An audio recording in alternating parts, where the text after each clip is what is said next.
Yeah, guys. Yeah, I know there's no one here. I'm talking to myself probably. Sorry, guys. I'm a bit late. I did wake up at ready on time. I can see Roger's been in the chat. PG and Vic, how are you? Morning. Sorry, guys. I'm late. I'm just gonna wait and see if anybody comes in.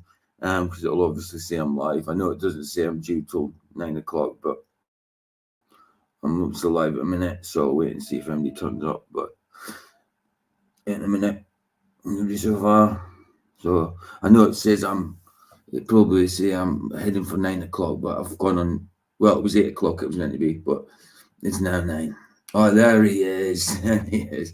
Hiya, Roger. How you doing, man? Yeah, it's just a watch party, dude. Yeah, I was up in time, and then just as I thought about getting my coffee, I fell back to sleep. Then I woke up, went to look at the stream, and then I realised that you chatted a few times, so I set it for 9, made my coffee, but got it on as soon as possible, dude.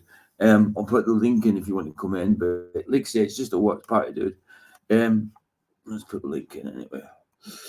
Oh, coffee. I'm all cold because I just woke up. Well, 10 minutes ago. There's the link. Dude, if anybody wants to come in. Oh yeah, got you, Derek. Yeah, good to see you, man. Good to see you. And obviously, you should have a wrench. Not that I have any trolls in here, Derek, but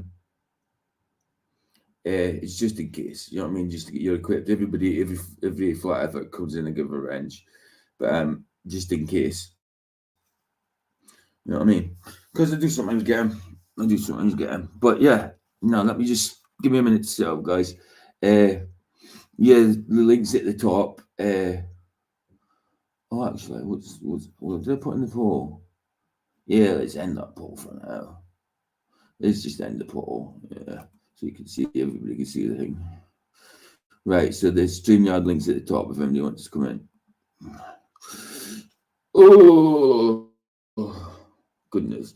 Yeah, sorry guys, just give me a second to set this up. I was just kind of made my coffee, brushed my teeth quickly, get a quick sploosh, made my coffee. I need to get my watch later because that's where I've put it.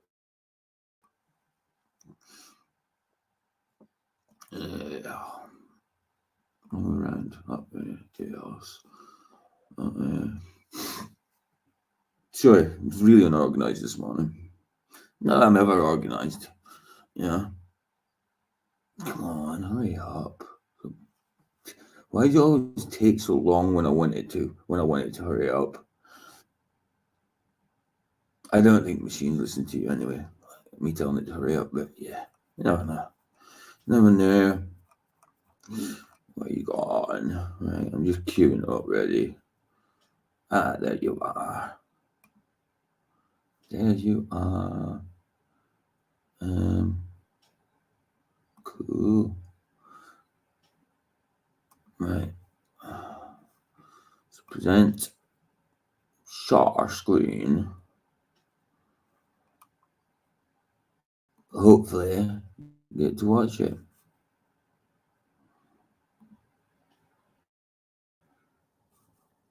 I mean, hopefully I don't black out again like I did, like power surge or something. But it happened in Fletcher's last night as Roger.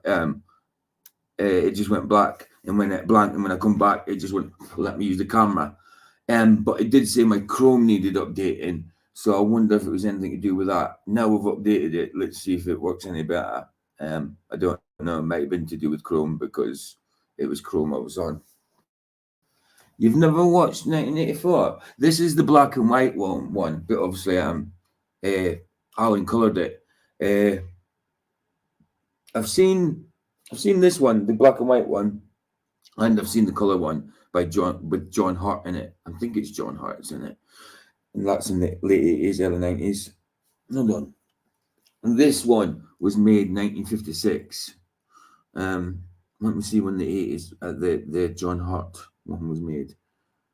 2 seconds, John Hart. 1984. Yes. When was it released?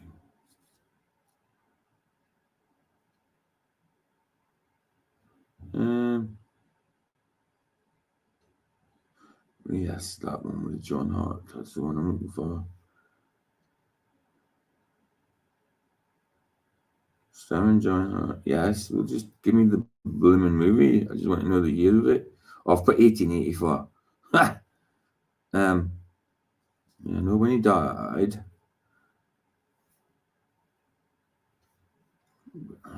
Big Brother. Yes. Thank you. Okay, just tell me the year it was made. I think it was early. It's got to be based in the 1949 novel. I don't care who it was edited by. Just want to know when it was put out. Oh, it was actually released in 1984, October the 10th, 1984. Hey, all right, Mike, how you doing, bro? How you doing, man? Yeah, we're just doing a watch party for 1984. So that's all it is, dude. Are you still working? Are you? It's not gonna be any conversation anyway. Because I'm just got to stick this on and we're just got to watch it. Pretty much. What else do you do with a movie? You know what I mean? Sit and watch it. So hopefully I don't have too much lag, but it's a black and white movie, so it should be okay. What's on at the minute? 720. Let's drop it to 480 anyway. Because I know what my thing's like. And yeah, let's play it. Let's play it. Yeah, there's 8 watching so far. Might as well play it. Let me just say hello to people. Roger was here from early on. I mean, Roger was here from 8 o'clock. Nice one, Roger. Bless you, man. Barry was there. Miss Maud, Queen Bee, Vicky was there. That was always said when I put up last night. Roger, yeah, Roger. Derek Nelson. Did I give you a? Yeah, I did. I give him a spanner. Hey, Derek. Good to see you. Roger, good to see you. Logical observations. Gematria on one back. Jimenez. Michael Kahn. That's it. And Derek, I think I said already. Good to see you guys. Good to see you guys. I was about to say hello to the panel, but I'm here on my own. No, I need a panel because, like I say, it's a watch party. Let's just get this started, innit? Let's get this started. And let's see how the quality goes. Hopefully, it's all good. Right. Here we go, guys. Let's go.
I've got to say it's pretty good. My because of the aspect ratio, it doesn't hit my logo, which is pretty good. It's pretty good.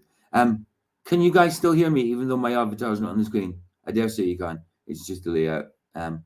Just everybody's put a yes or a no, or whoever put a yes if you can hear me. No if you can't, because you won't be putting no, will you, if you can't hear me?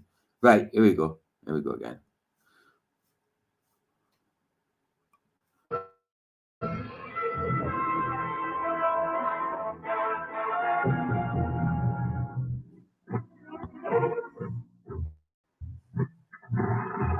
Yeah, later, Michael. Take care, man. Bless you. See you probably tomorrow or whatever.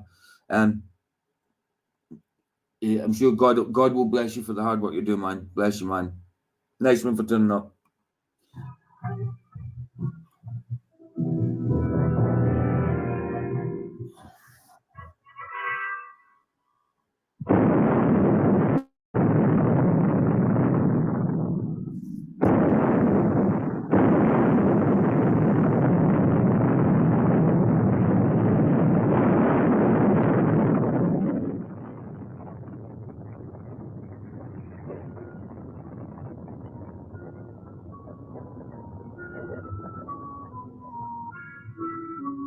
From the devastation wrought by the atomic raids of 1965, three great police states rose to divide the world: Oceania, Eurasia, and East Asia. Atomic weapons were abolished, but not war itself.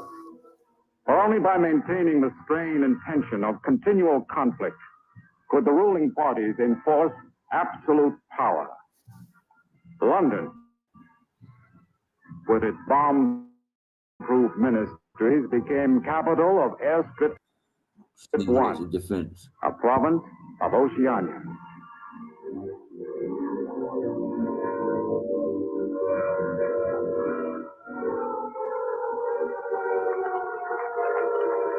Take cover, everybody. Take cover, everybody. Special bulletin from the Ministry of Peace. Eurasian rocket bombs are approaching London. Take cover. Take cover, everybody.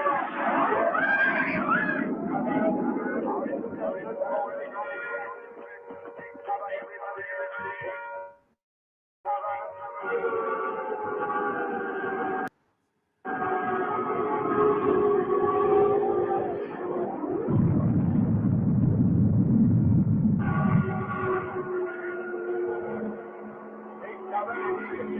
Take cover immediately. Eurasian rocket bombs are now over London. Take cover at once. Take cover at once.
Stand by for an important announcement.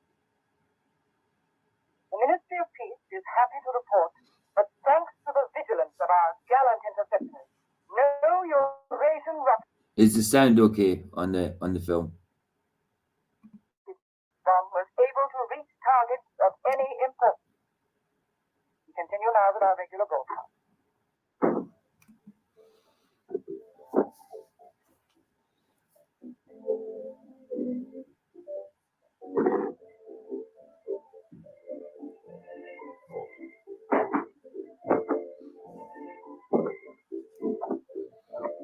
It must sound like I'm Big Brother just coming through the voice of the movie rather than having an avatar there. This is the voice of Big Brother. Go to your rooms and your beds now. No television or internet for tonight.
April 18th, 1984. Nobody keeps a diary today, because to do so would be punishable by death. I don't care anymore. I found this old book by chance. And I'm going to set down what I dare not say aloud to anyone.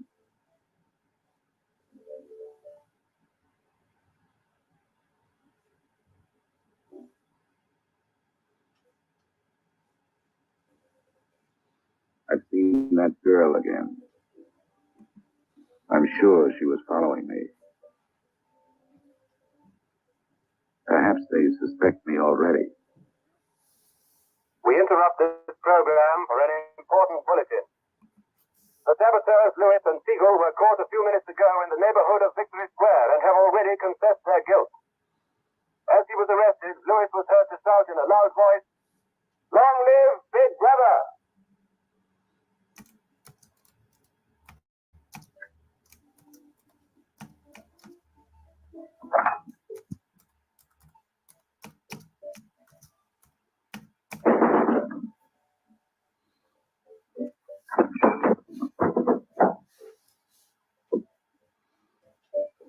Up with your hands! You're a traitor. You're a thought criminal. You're a Eurasian spy. I'll shoot you. I'll vaporize you. I'll send you to the uranium mine. Quiet now, Sabina, quiet. You can't blame us for being excited enough. This is the reason with the spies. Traitor. Thought criminal. I thought we could take her there and then go and have a drink. Why have you got this desk so far away from the telly screen? Don't be over there. There's something in what she says, you know. It doesn't miss a thing. I'll have to report you. Nonsense, Selina, nonsense. Winston has nothing to hide. Have you, Winston? Ready then? Yes, I'm ready. 6748 Smith W. Regulation 6040. Outer party members will always wear identification badges when going in public places.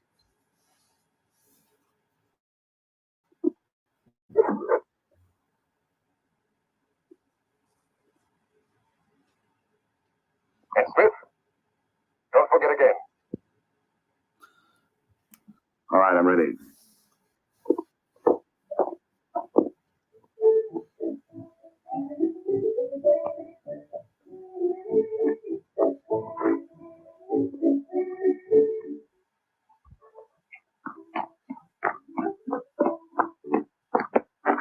I'll have some gin. Right.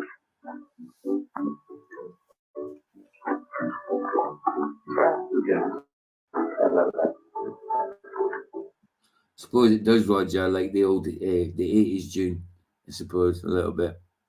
I think is the coloration. But Alan says he coloured this all by hand because it is a black and white movie. 1956 is George Orwell's 1984. 1956 is George Orwell's 1984. Wow.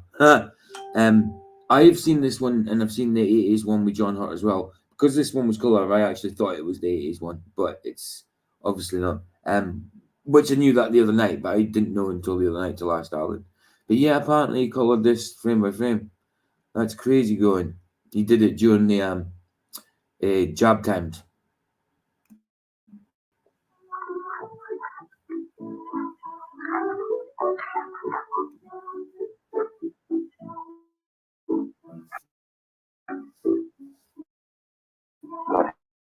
Yeah.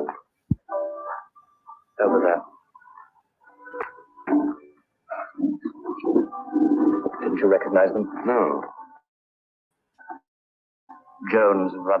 I remember their trial. He confessed to being in Eurasia during Hate Week last year, didn't they? I'm glad he didn't make every frame HD, or it wouldn't have worked on my computer. Yeah, wow. I can't believe it's 16 gig of RAM. Doesn't do it. It's maybe not the RAM, it's maybe just the fact that it's a laptop and it's done its job and it's getting older. That's it. But yeah, until I get a new computer, which has got to cost a fair bit, the streams will be a bit like this. That's why the war went badly for a few months afterwards. They were able to disclose a lot of secret information. What are they doing at Liberty? But this computer will have to do for now because obviously I can't afford it a bit. So it'll be like this for a little while until I can get one. Once I get one, it'll be all good. But yeah, it's fine. It does the job for now. It does what it has to do, this computer. BB granted them a pardon. Do you remember? We freed 25 prisoners in honor of the Mediterranean victory. Only BB could make a gesture like that. I imagine they've spent some time at the Ministry of Law. Oh, yes. That's why they're here. They're cured. Better not show so much interest. 2 gins. Hey. Maybe we shouldn't have stopped here.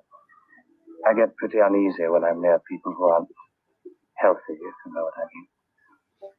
Oh, well. Long live BB. Long live VB.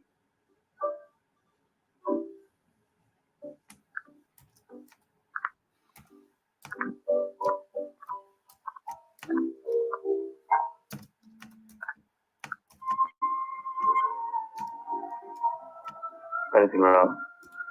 No.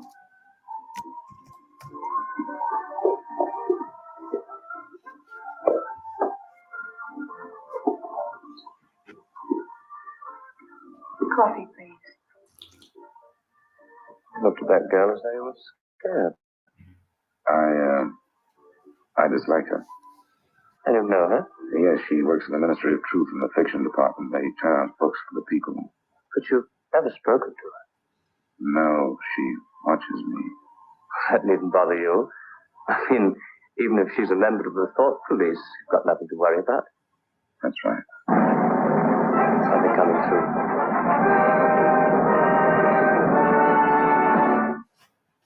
Here is an important bulletin from the Ministry of Love. Tonight, I could see back in 1956 they got sick of adverts as well. Big Brother ordered the re-arrest of the arch traitors Jones and Rutherford.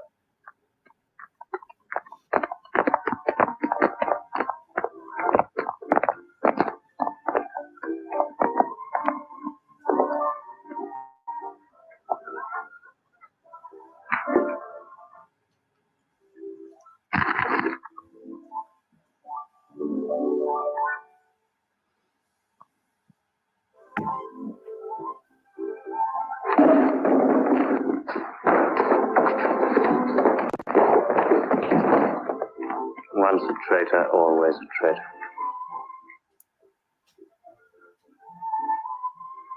Would you like another gin? No, thank you. What's the matter? Don't you feel well? I have a headache. I think I'll skip the community center tonight.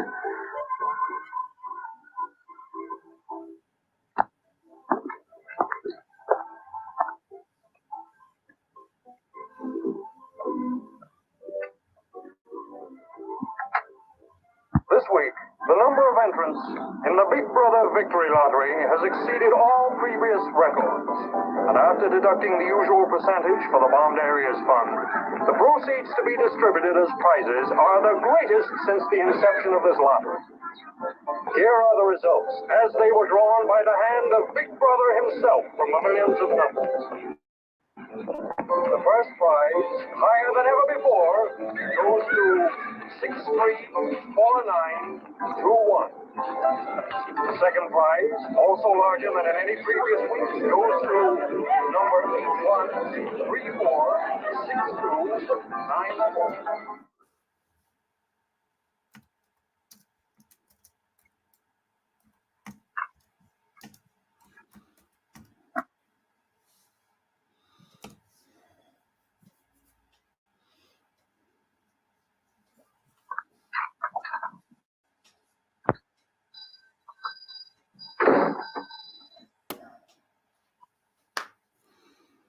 Good evening. Good evening. Remember me?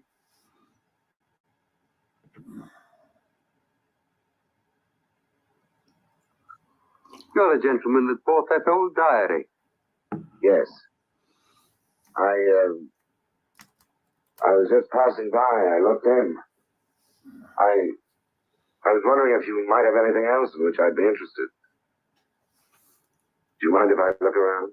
Not at all.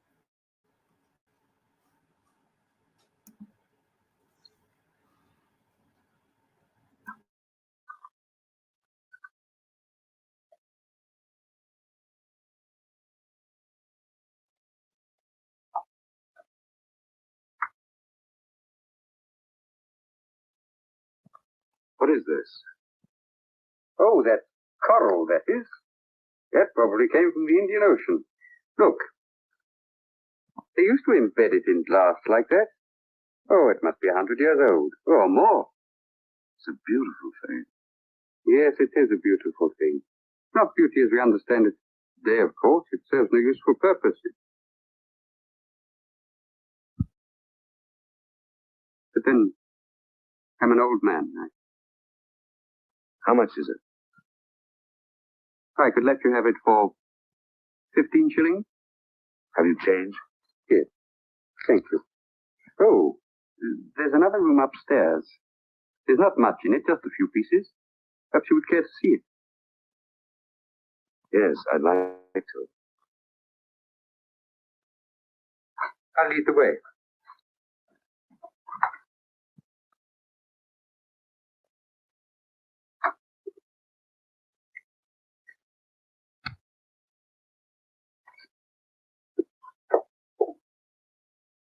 We lived here until my wife died. I'm selling off the furniture little by little. There's no telescreen here. Of course not. It's a people's area. I know, but it seems strange. That's an interesting picture. It was a church. Do you know that word? Yes, there were still churches when I was a child. You must have been a grown man before I was born. You can remember what it was like.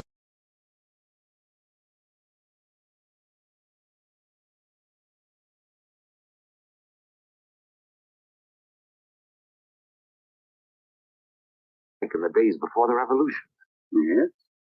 You can remember the oppression and the injustice and the poverty back in the 50s. Vaguely.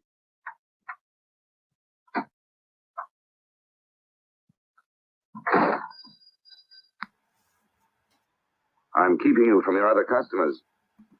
Sorry, guys, I just paused it there and said something and realised I was on mute. I said, what was it? I said, there's probably about 2 churches in the UK now, the rest are just mosques. Oh, there's into the break, try again. Well, yeah, that's the Yeah, interesting Greg, how you part doing, man? about this story. It's a nice old world story. And this is where the Yeah, motion yeah. pictures even began from. The motion pictures, the movies, the silver screen, and then now it's just, rapid displacements in front of your eyes. Yeah, that's right. That's right. How you doing, dude? I just noticed you there. I just noticed you there in the background. I was into the breaks there. You know what I mean? But I'll get rid of the avatars during the movie sort of thing. But yeah, Well, I love this said movie. it's good, isn't it? It's good. I like it. It's good. It's good. I guess like I'm not that old, but as like a man who's 30 years old, Yeah. when I entered in and understood that there's such thing as movies, I was like, well, I gotta watch them all. And I was like, well, Yeah. conceivably, I could possibly watch every single movie. And then actually, while I was a professional athlete at the end of my core curriculum of a secular curriculum, Yeah. I knew it all. It was all Yeah. known. There's no surprises here. No. That's Of what's course so not. funny is like, oh, where's the conspiracy theory? It's like, no, this is just sort of like things were sort of laid back when people just sort of just like accepted reality. That's how it goes. In this movie, That's it's a right. chill sort of time and aspect. Definitely. It's Even Roger was saying like, and I guess what I'm trying to lean the conversation to is to the difference in time between a clock with an anode, a cesium decaying anode, and a celestial clock. Right. And there is differential calculators that do, and like all this stuff is already done. Yeah. This is Of what's course. funny Of about course. the Antarctica thing. is because we're not asking for anybody to give many gifts and donations. It's just like, no, we're talking about actual reality. Mm. You can go and do. Absolutely right. Absolutely right, dude. Right. So carry on with this. Go for it. I get the single layout again, full screen layout. Well, Get rid of that. this scene kind of reminded me of like Raichi pretending like they're a flat earther and saying like, "Oh, I'm gonna pretend like I'm one of them for a year, and then the next year, then I'm gonna just be like go back to being a normie." Yeah. It's like, no, you didn't. You never understood the conversation to begin with, so you No, can't say that you're coming back like STST. They told yeah. me, he lost his wife. God forsake him. Like, I'm so sorry for his loss. Mm. Yeah, But yeah, of I think course. it had a lot more to do with other things other than that he said that the earth was flat, and then he cocked it back and said the earth isn't flat. Like, I was like, Yeah. I'm not gonna pretend like I'm surprised why you lost your wife on that Well, one. there you go. There Like, you go. dude. Good morning, Vicky. How you doing, babe? Good to see you. Yeah, right. I'll play this. Give me a shout if you need to say anything. It's that classic Into the bit. movie. I love it. We could talk about it for hours. Right, let's go. Yes. Well, you have a look around. Oh, excuse me.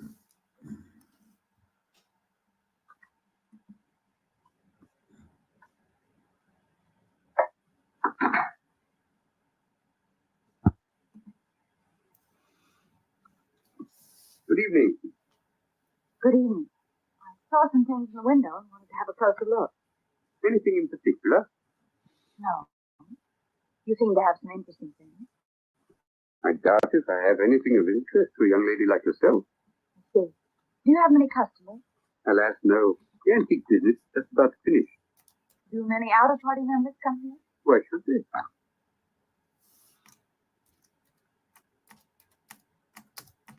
Ah, there you are.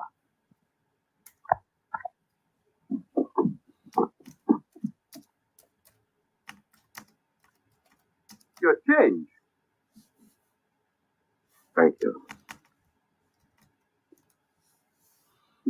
Your paperweight.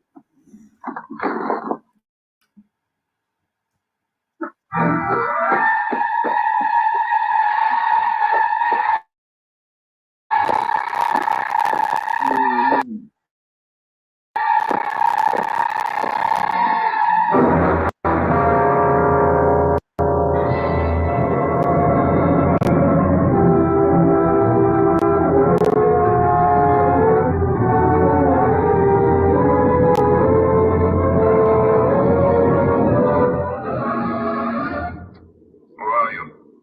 6748 Smith W. Where do you work? In the Ministry of Truth. Which department? The Records Department. What is your business in the people's area? I had a headache. I thought if I got a little air. When did you leave work? 1800 hours. It's now 2200. Report tomorrow morning at 800 hours to Court Administration.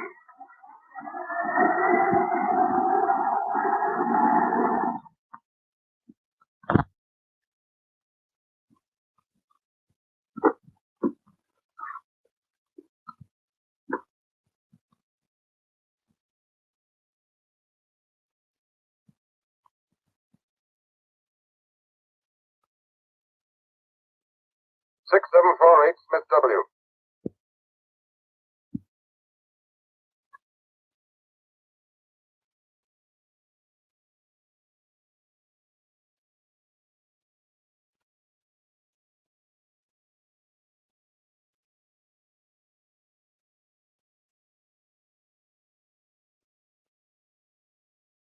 You took a rather long walk last night.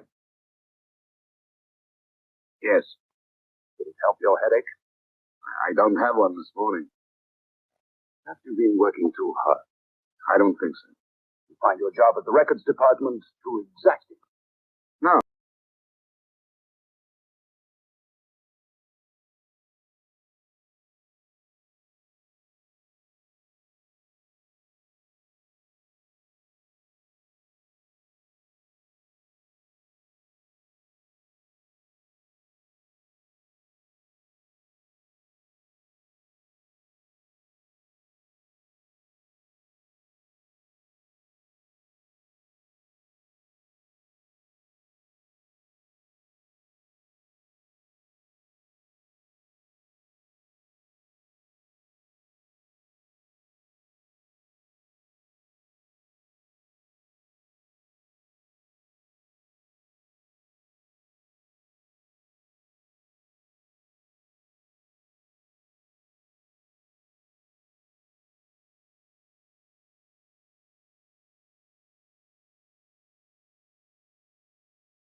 Oh, I don't know. It's showing up back on. I wonder if I'm still on the same stream. Hold on. Oh, it's still showing I'm live. Okay. No, that's not going to work. Let's end. All right, okay. Wow, I've just turned my computer and all that off. Oh, hold on. I've got. Yeah. I've just restarted my computer and all that, and it's still come back on saying I'm live. Okay. Because of that interruption. Wow, what a pain in the butt. So that would have been just a big blank in between for 5 minutes for you guys. So the stream carried on, but it crashed with me. I don't know what's going on. I really don't know. It's 3 times in a row. I should learn to leave it alone. If it does that again, all it means if it glitches out again, all it means is when I come back on, I can't put my camera back on. And because I was playing about with it, I ended up turning off the mic to my camera and then kicking myself out, so I wouldn't have been able to talk to you. So I had to stop. I had to restart my computer. But once I come back on, the stream was still going. So I might as well just, I don't know, do I just cut? Do I start the film from the start? Do I start from the beginning, or I'll just carry on? Because it's a weird break. I don't know, guys. In the chat, can you say one for started from the beginning, or 2 to start it from where we left off? Well, there's only 4 people watching.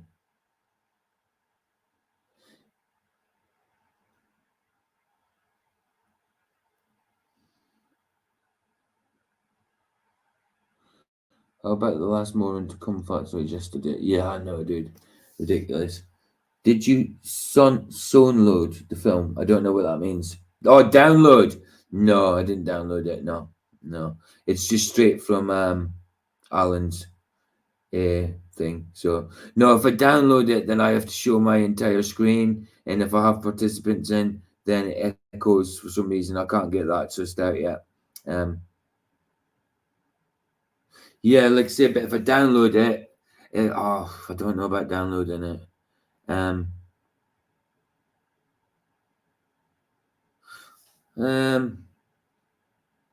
That might work. That's the thing, though. If you share your entire screen and you have participants in here, for some reason there's an echo. I don't hear it, but the participants do. I don't know. Is that going to work?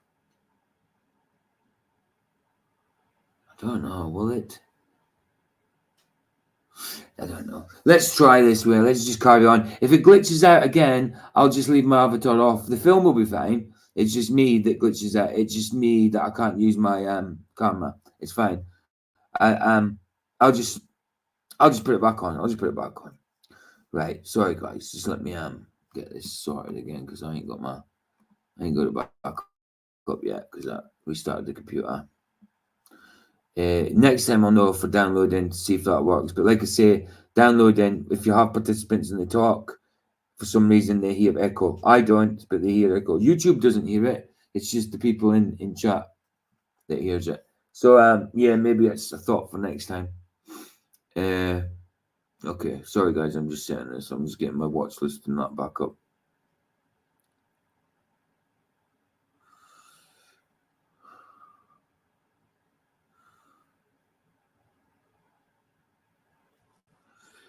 Yeah,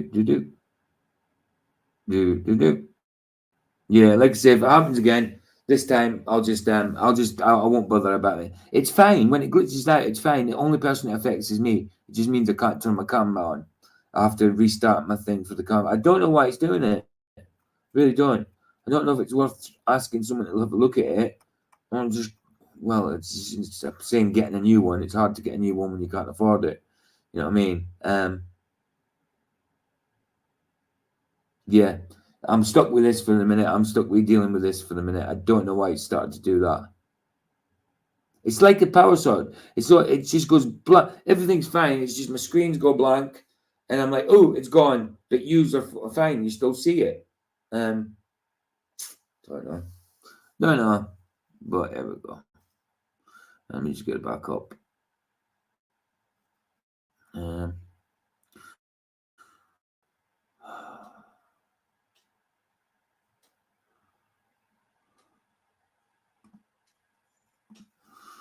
StreamYard. How you doing, Vedic Display?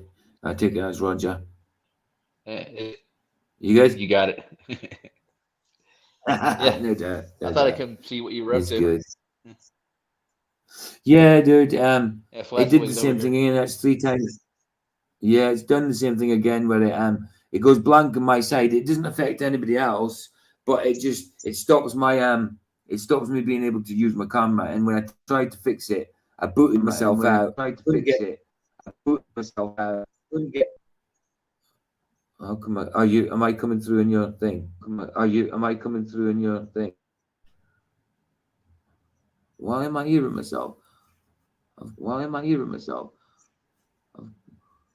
What's going on there? What's going on? I'm hearing myself, and it seems like it's coming from your display, Roger. I think. Have you got your thing on? Your YouTube on? Have you got your thing on? Your YouTube on?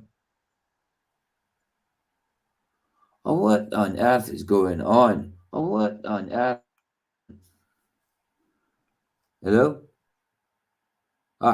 Now he's gone. Right, okay.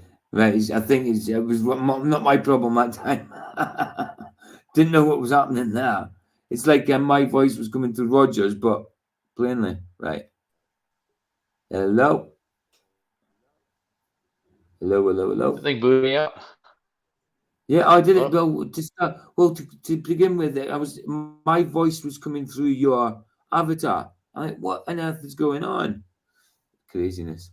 Right. I'm wondering too, dude. I think it's your computer. I don't know what's going on. I really don't.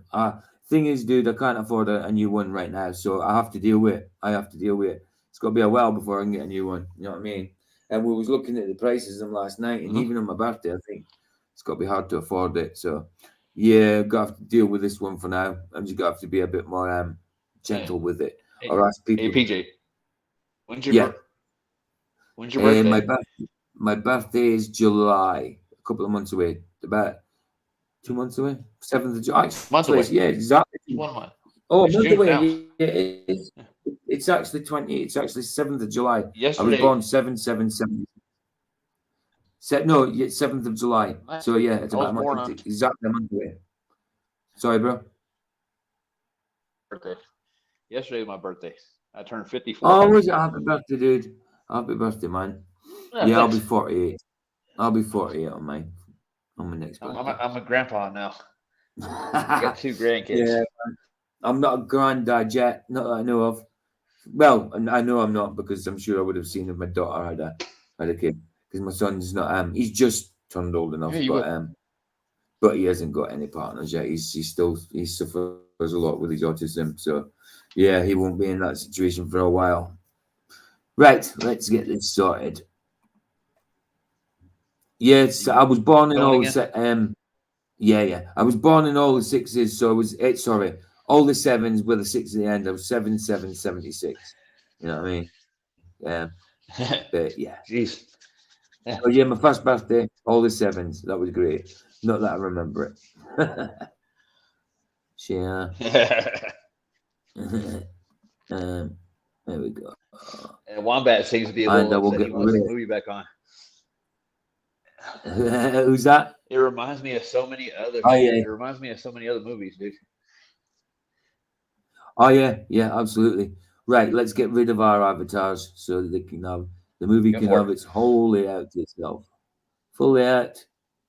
There we go. Let's go back there. What quality is it on? It should still be on. Let's get it to that, just to be sure. Yeah, if it glitches out this time, I'll just leave it because it just affects me, nobody else. But let's go back a little bit. Let's go back a little bit. So, yeah, go back 5 minutes.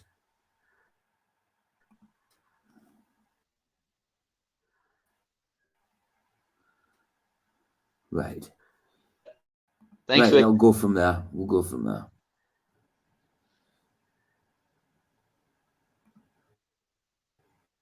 Thank you.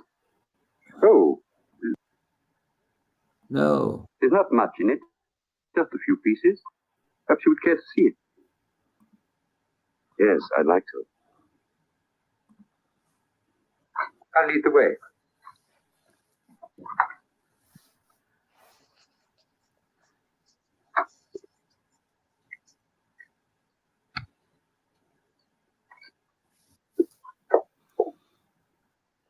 We lived here until my wife died. I'm selling off the furniture little by little. There's no telescreen here. Of course not. It's a people's area. I know, but it seems strange. That's an interesting picture. It was a church. Do you know that word? Yes, there was still churches when I was a child. You must have been a grown man before I was born. You can remember what it was like in the days before the revolution. Yes. You can remember the oppression and the injustice and the poverty back in the 50s. Vaguely.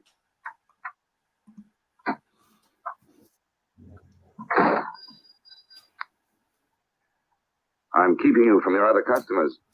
Yes. Well, you have a look around. Oh, excuse me.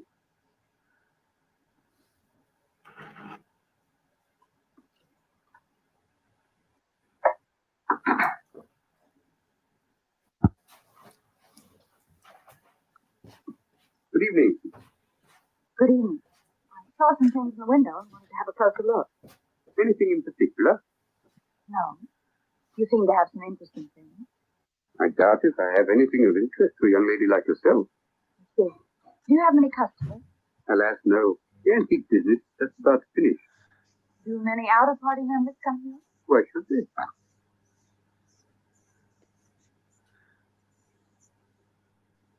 Ah, there you are.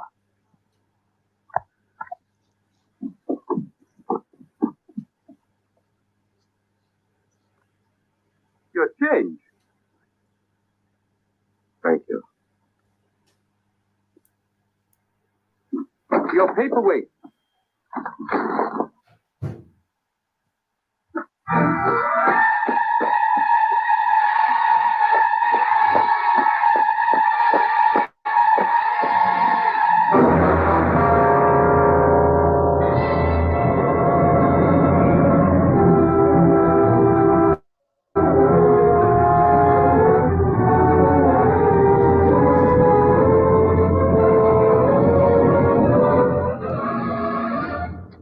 Who are you?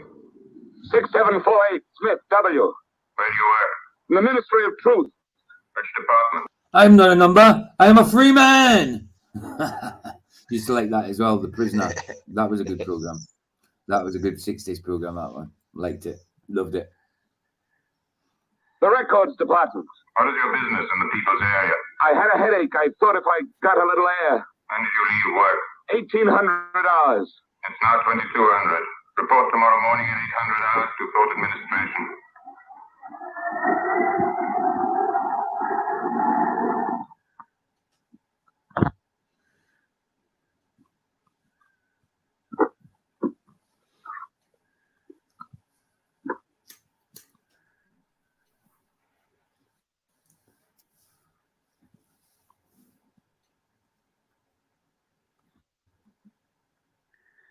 Six 748 Smith W.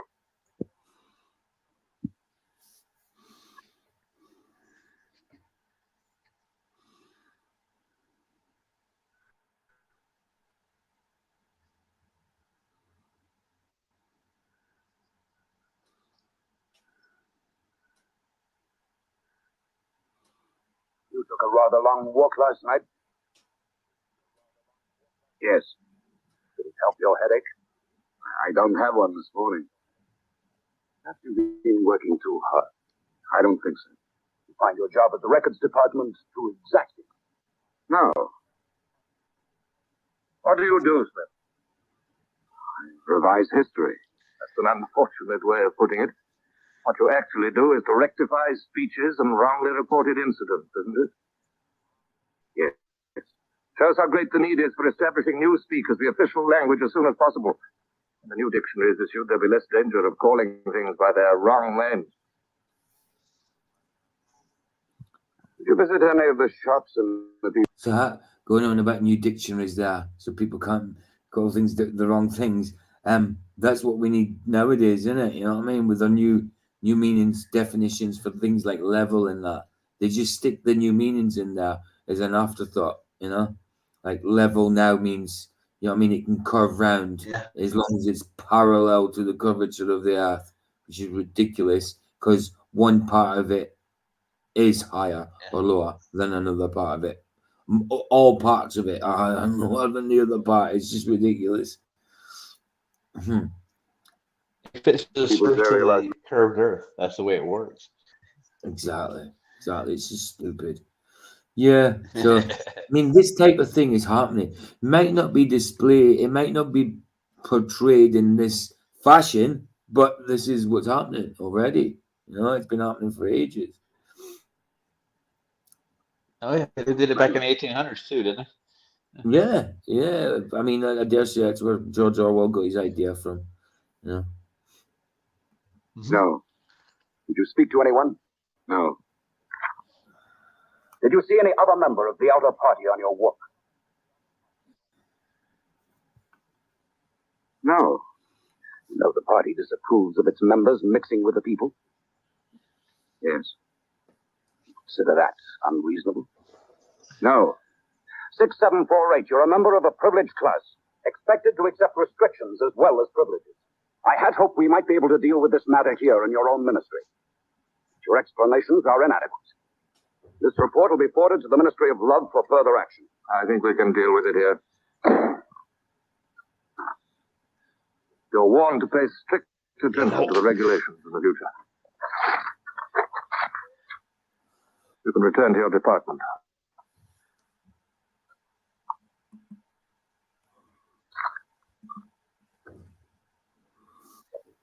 Huh.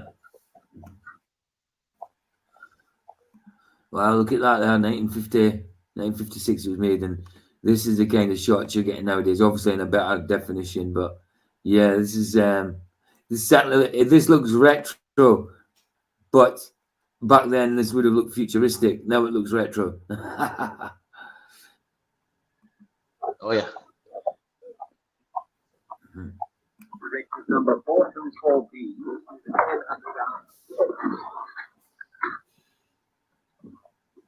6748 Smith W. Reference Big Brother's Order Gazette, November 12, 1983. Since the Eurasian offensive has opened in South India, it is impossible that Big Brother predicted this front would remain quiet. Rewrite entire speech. Show that through our magnificent espionage system, Big Brother had prior not all the enemy's plans. Hackhammer's Gazette, November 12, 1983. Signed 6127S. The following men have been found guilty of treason and no longer exist. Conrad Zarlinger, Gordon Prentice, Hal Cho. Delete all reference to them from the gazettes of January 2nd, 8th, and 26th. Fact numbers Gazette, January the 2nd, 8th, 26th.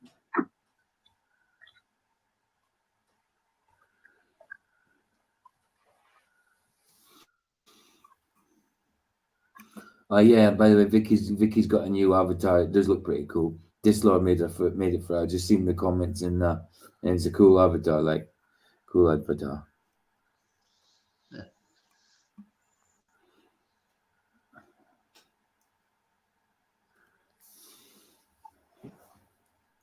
What have you got there, Smith? This photograph was between the pages of the Gazette. What photograph? Jones and Rutherford. They confessed to aiding the underground and being in Eurasia during Hate Week. But here it says... What are you talking about, Smith? I don't see any photograph. Yeah. That's funny. That's it. So a better society where you have to... the vaporizer. The old vaporizer. Yeah. We've got them nowadays. They're you keep them next to the microwave, the vaporizer, I'm surprised we haven't had a rehydrator like we did in Back to the Future 2 yet. We rehydrated a pizza and it made it bigger. That would be cool. Yeah, I remember that. Yeah, that would be cool. I dare say It's kind of hydration. like, Yeah, go on. yeah, it's kind of like the Jetsons, but with an old school flavor. Aye, absolutely right. Absolutely. Hydrate your food.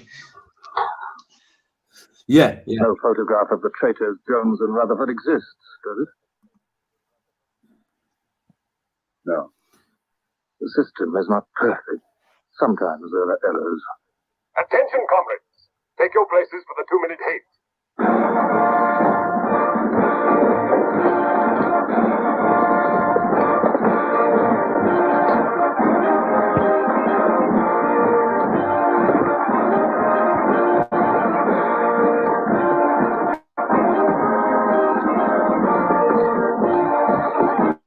G.I. Jane's fashion parade. Nice, like it. Tell you what, no, I mean it might not be playing out this way, but it certainly looks the part. That's for sure. It kind of reminds me of North Korea. Sorry, Roger. North Korea. Yeah. They all look the same. Aye, it does look like that. It does look like that. Brothers, we are at war with the people of Eurasia, the vile and ruthless aggressors who have committed countless atrocities and who are guilty of every bestial crime a human being can commit. They have laid waste our land, destroyed our factories, looted. You know, if you think about it, if you take that literally, every bestial crime, then that would be fornication with an animal. You know what I mean? If we were to take that literally, every bestial crime, that would be all crimes related to having sex with an animal, which is an abomination. Our homes, massacred our children, and raped our women. They have tortured and killed the wounded and prisoners, contriving lingering and horrible death for those who fall into their hands. While our gallant forces are engaged in a life and death struggle, we face on the home front an enemy who is far more dangerous. One of our own people, the arch traitor Cavanaugh. This is the man, the leader of the underground, who betrayed our glorious revolution and would betray Big Brother.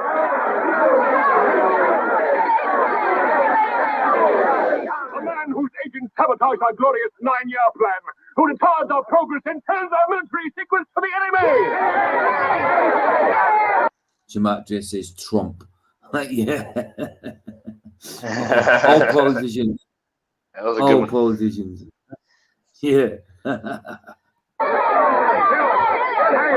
Criminal. He's trying to tell you that Big Brother has betrayed you into fighting a war against Eurasia that you can never hope to win. I mean, the guy standing up there in the black with his hands behind his back, what does he look like? He looks like the Gestapo, doesn't he? You know what I mean? He looks like a Nazi. Yes, he does. Pretty much. Same kind of uniform. So obviously, I think that's what they were trying to portray. I said, yeah, Volt. Aye. That's it. He says the Eurasians are good, kind people. They do not want war. They want peace. He actually begs you to make peace with your brothers of Eurasia.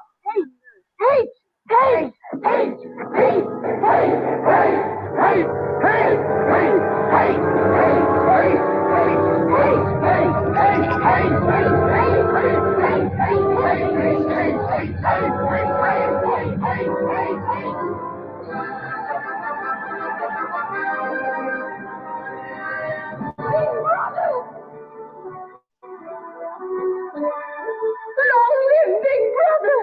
Big Brother! Big Brother! Big Brother! Big Brother! Big Brother! Big Brother! There's your Antichrist. There's your Antichrist. Yeah. Big Brother! Joe Biden. Yep. Yeah.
There's your prison dinner trays. Pretty much the same. Blazing Saddles. Bench committee gave its submission this morning. What did they choose for? Comrade Bendis, the victory. Sorry, Roger. You ever seen Blazing Saddles? Yeah, I've seen Blazing Saddles. Can you It's hear me? brilliant, man. Brilliant. You Candy Gram for you Mango. remember Candy Gram the for Mango. capture scene? Oh, yeah. Yeah, Mongrel, yeah. he was a pawn in the game of life. Yeah. Yeah. Love that. Love Blazing Saddles. Brilliant I was film. thinking of the cafeteria scene where they get into a Yeah, brawl. I got That would go good right here. Yeah. I love it. I remember that film as a kid, and my dad had got it out. But I watched it with my dad and loved it. Found it for humor brilliant, even though it wasn't a kid's humor, apart from the farting one. But you know, brilliant film. Loved it. Loved it. Relations Department.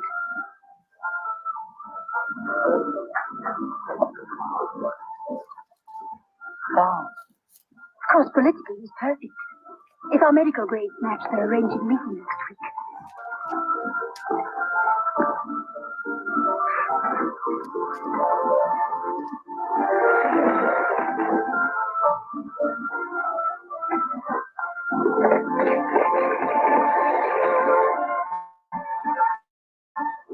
Yeah, babe, there's no point in asking me because you asked my advice about it last night and I said it and you said, no, I'll do the opposite thing.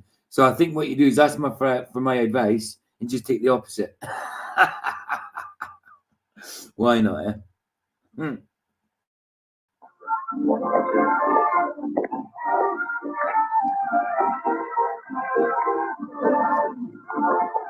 Oh, Smith, there's a seat here.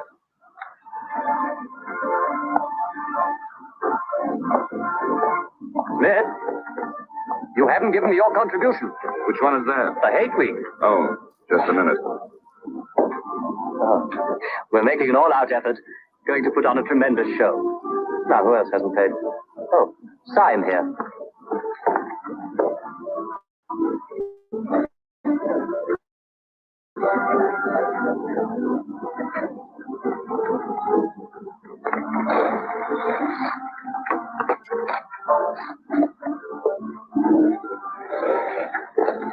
Already we've broken down the family as a unit and made it an extension of the thought police. 5, train children to put loyalty to the party first, without any consideration for their parents. What time do you finish work? 1830. Our next step is the complete abolition of the old-fashioned conception of love between man and woman. This energy must be diverted to Where the shall we welfare meet? of the party. The anti-sex Victory Square, the monument. Men and women will be conditioned What time? so that physical contact 1900 hours. by a feeling of repulsion.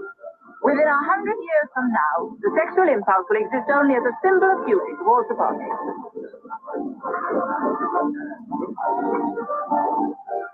In a few seconds, Eurasian prisoners will be passing through Victory Square. These are the evil men whose ruthless lust for power has threatened to destroy the civilized world.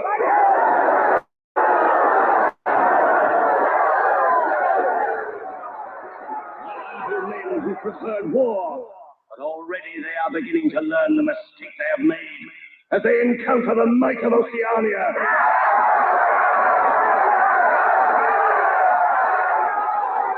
Our glorious army is sweeping back the invading hordes of Eurasians. The figures of prisoners taken is the biggest since the war began. Now is your chance, comrades, to let them hear the voice of Oceania. There they are!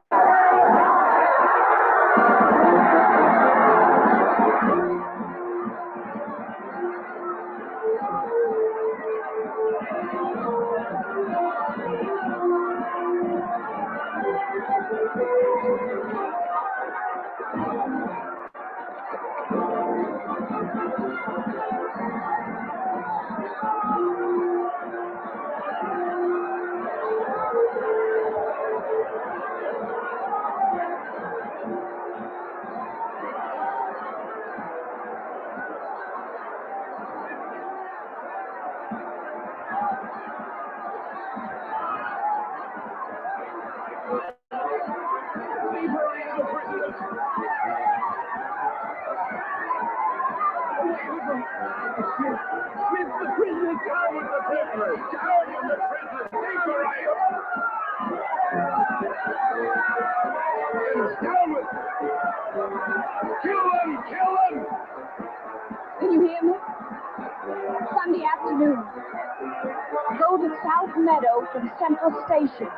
Cross the bridge and follow the river for a half a mile until you come to a fallen tree. Wait for me in the glade. I'll get there by another road. Can you remember that?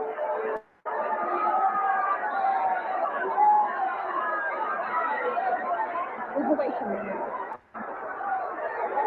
Kill the Arabians!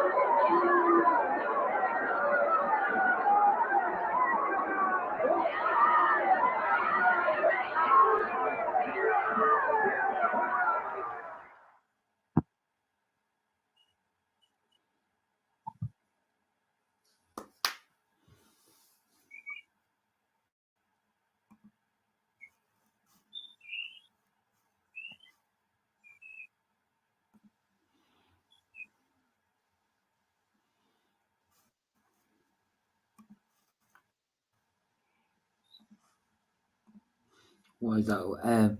Which one are you in, Roger? I've got you. Is Roger Lidwell and his Vedic display? I've got you under 2. I'm both. Oh, you're in as both. They kicked me Got out. you.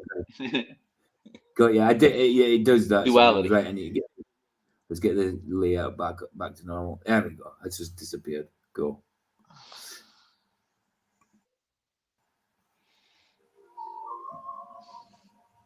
Hello.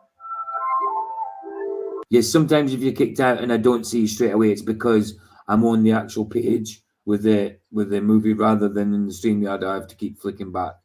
It'd be better with 3. So I've got 2 screens, obviously. It'd be better with actually 3.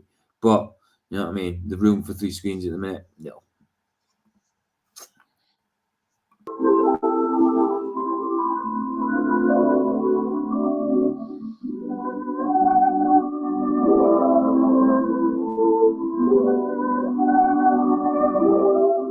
We're all right. There's no microphone here. It takes a little while to realize you're not being overheard.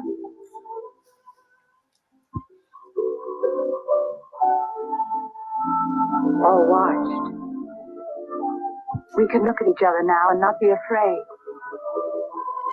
We can say whatever we like to each other. Don't know about that. There's a pond behind you. You got fish in there watching. You know what I mean? Big Brother's got eyes everywhere, especially on fish. Oh, you know, birds aren't real, right? Yeah.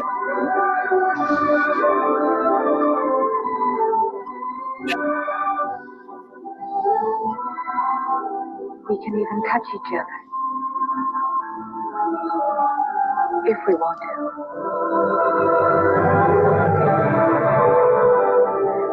You know, I don't even know your name. Julia. And yours is Winston. How'd you know that? But I want to find something out. I have ways. Took me ages to get that message to you. I thought you were spying on me when you came into that shop. You thought I was a good party member. Pure in word and deed. That's why I was afraid of you. You know, I hated you and I wanted to kill you. That's what Big Brother's done to us all. Made us hate and fear each other. Yeah. How did you know I wasn't a good party member? Something in your face. Somehow I knew you'd be against them.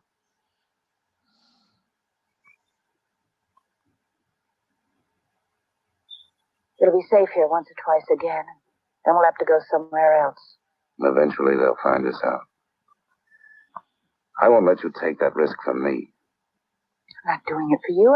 I'm doing it for myself. If you keep the big rules, it's safe to break the little ones. You've been here before. It is a bit mad that he's got that loyalty to her towards us. So already, you know, like after the first guy, they don't really know each other. You know what I mean? It's like, I won't let you take that blame from me. You know what I mean? That kind of thing. It's mad where the loyalty comes from. But I suppose in a dystopian society like this, maybe it would be like that, you know? You never know. you would take your emotional fulfillment where you can get it, I suppose. Yep.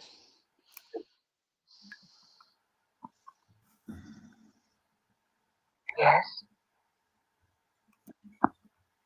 Does that shock you? No. They're afraid of love. Because love makes a world they can't control. And it's a world worth taking risks for, isn't it? Yes. Yes.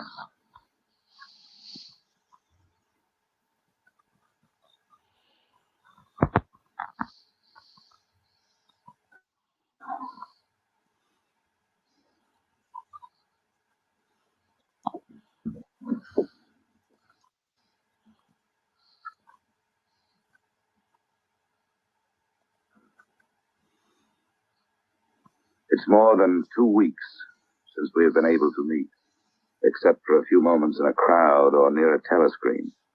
There must be a message in the usual place tonight.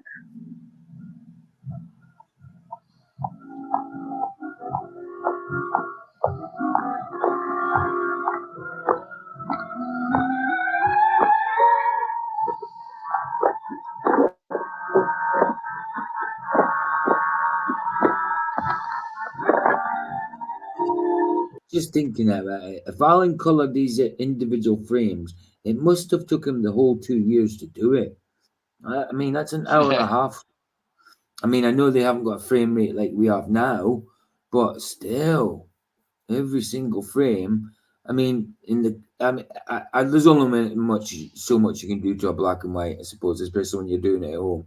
Like, because that colour there, I mean, it looks kind of like a brownie kind of pink to me. But if you think about the old colour movies you do see when it first came into colour, that's kind of what colour looked like, or oversaturated when it became Technicolor, like really oversaturated. Like the Ted Turner stuff when he got all the black and whites and recolored them. It looked kind of weird to me. Yeah, it's like my older sisters. I remember their baby photographs.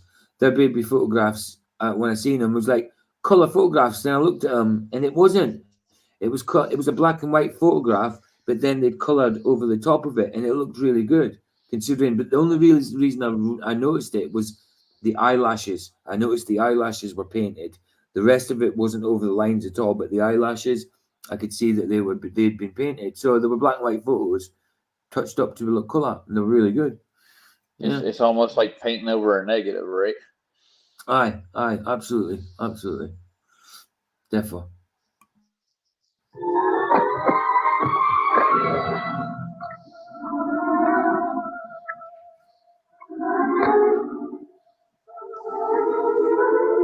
Thought criminal.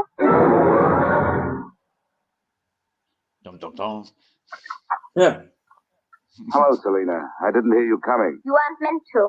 We're trained as spies to follow people silently. Why were you following me? We're told to follow anyone who behaves suspiciously.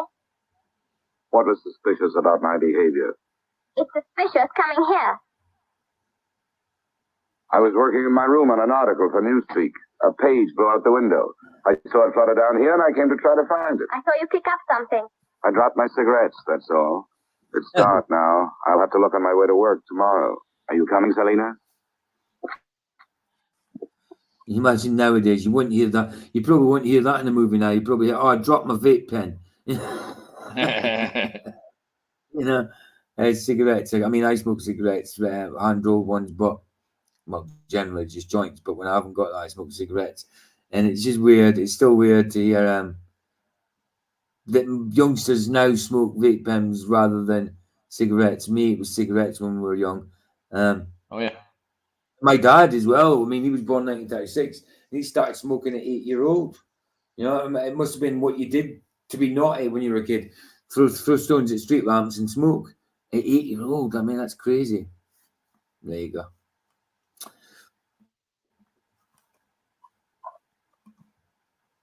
Are you coming, Selina? Yes, I'm coming. Hi, baby. Okay? Yeah, I'm good. Hello. All right, you just let Can you you hear join me? us, Sean. Thought to come I say can, hello. yeah. Why's Cool, cool. who's the Right, so what I'm fourth doing is person? getting some people. Roger, he's in under two accounts. I suppose in Roger. case he gets kicked out in one, if he gets Yeah, kicked out in I'm one, he's back still there here on with the you. other. I don't blame him, to be fair. Too right. man. Too right. Right, let me get rid of it because every time someone joins, I have to put the layout back to just the movie. There we go. It's us gone. By the way, We Vic, that's gone. no But troll. yeah, that's it. Me? That's Troll Roger never. it. No. Never. He just trolls the trolls. I don't even know what a troll is. I just troll PJ. Yeah. I mean, there can be You're divine gonna call this wisdom. trolling yet? Has to be I think done, there's many Roger. types of them.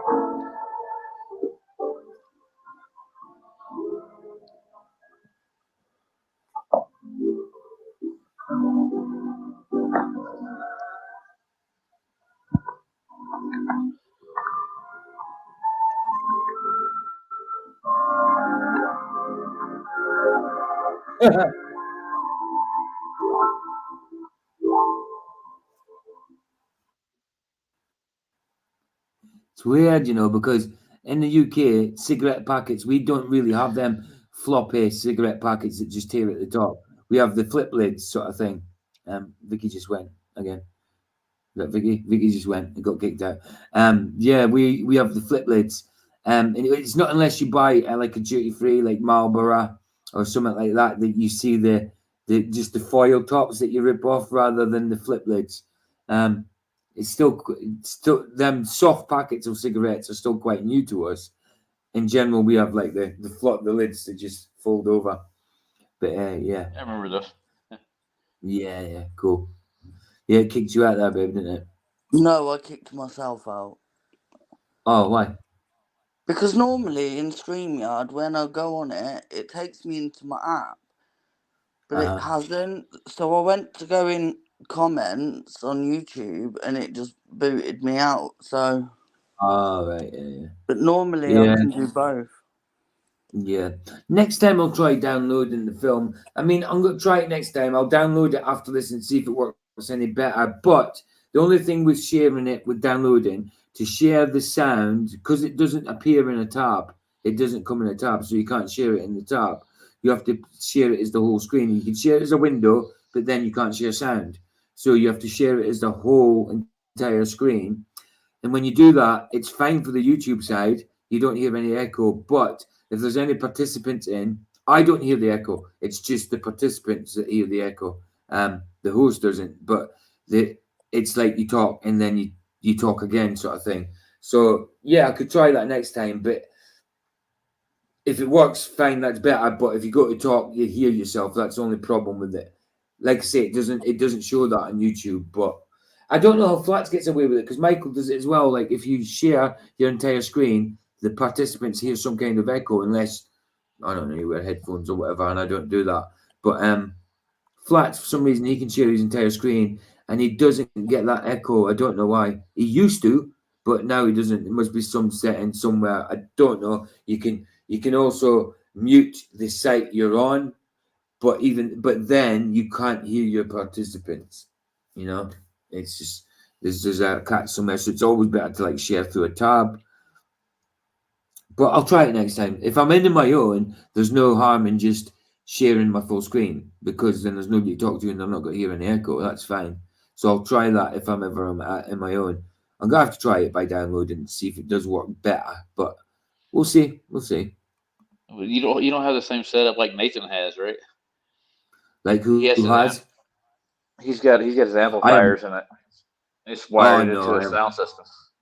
Oh no! I've just got a laptop. A second monitor, That's it. Some Bluetooth keyboard and that. I don't have really fancy stuff. You know what I mean? It's decent enough. For a laptop, it's 17.5-inch HP Core 1.5, whatever, Core Intel 1.5. I don't know the ins and outs of it, but you want this one added back in? Yeah. Sure. I'm adding your other one in again. Yeah. So no, I still need to get. I dare say if I was to get a computer tower with the same gig of RAM as this, which is 16 gig of RAM, it'd probably work better because it's a tower. You know what I mean? But usually with towers, you can add RAM, can't you? Oh yeah, you can. Yeah. No, Yeah, but so that depends because they have a limit, a maximum that they can amount of RAM that they can have. Yeah. So But I'm sure that you can add on to that, like professionals and computer shops can add on to it no matter what. I don't know. I was looking last night, and like some of them, the majority, we're looking at between 1,000 and 2,500. Well, I'm not getting 2,500, that's for sure. I can't even afford 1,000. But like I say, I have to just get a 16 gig tower, and if it still does the same as this, then I'm gonna have to add to the RAM because I've been told that 16 gig of RAM should be fine. You know what I mean, to do what I'm doing. And it is kind of when I first got. If I started streaming when I first got the computer, I suppose it would have been all right. I don't know. It's maybe just wear and tear. I mean, it was secondhand when I got it. This is coming up for 2 years now. I've had it, so it's done me okay. I only started streaming about a year into having it, or no, a year and a half into having it. I've only just started streaming the past 3 months. So yeah.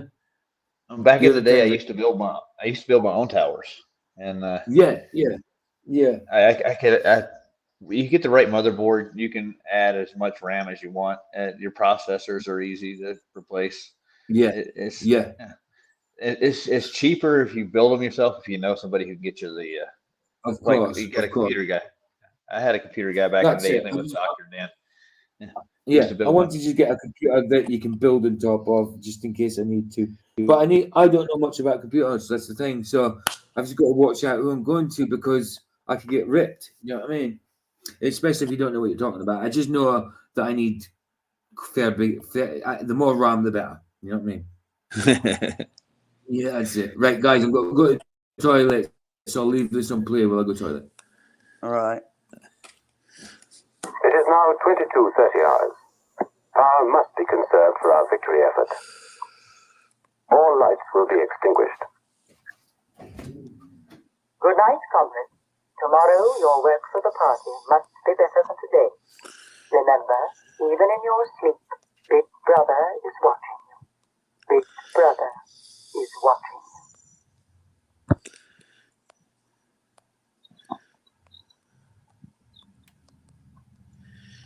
How long did I sleep?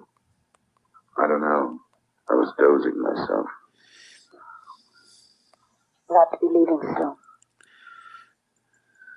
I wonder if we dare come here again.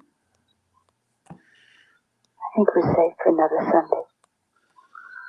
Then what do we do? Go on seeing each other every day without being able to speak, passing on the streets and pretending not to recognize each other. I know. If only there was somewhere where we need to be afraid all the time. Where we could be together longer.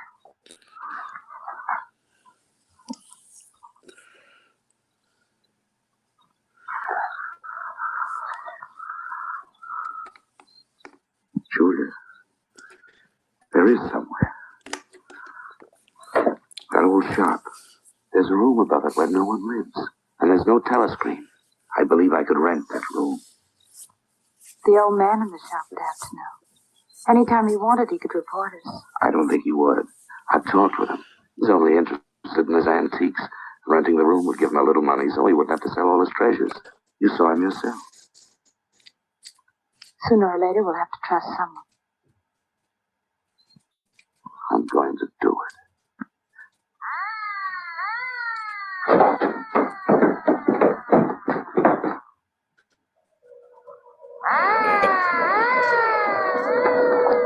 Somehow they must have found out. We shouldn't have stayed so long.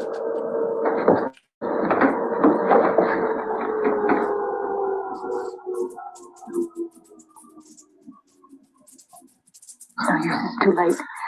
Go on, up there. Quickly, go on.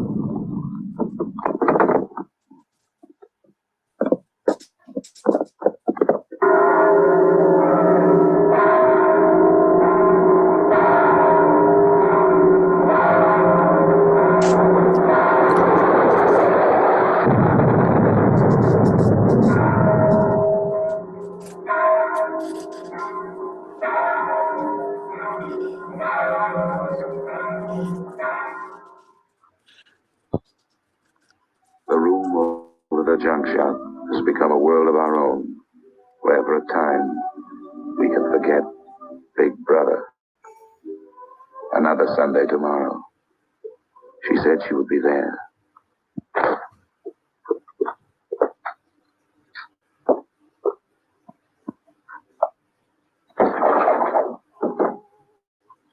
The young lady was very nice about it, but I think you'll find it more comfortable now. Oh, since you were both last here, I've managed to get you some pots and pans. And I took some of my old stuff downstairs. Oh, and everything in the kitchen works now. See, Roger's disappeared. Did he say he had to go anywhere, or has he just been kicked out? No, I don't know. He must have just been kicked out. All right. I'm just making a coffee. Roger, if you come back in and I don't let you in, it's just because I'm grabbing a coffee because nobody can see me because I'm not on camera in a minute. Yeah. Say hi, Yeah. to Jeff. Jeff. Oh, hey, Jeff. Guys, how you doing, man? Good to see you, Hi, bro. Good Jeff. to see you.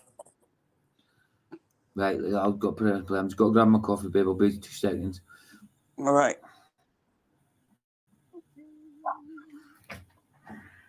I'm afraid it's not as peaceful as you might like. I like it. I don't hear much singing where I live. Oh, we do in this district. Popular songs, of course. The party keeps us well supplied with those. Oh, this is perhaps the young lady now. Yes. Good afternoon. Hello. Oh, well, I'll be leaving you now. Should you require anything, I'm just below. Thank you.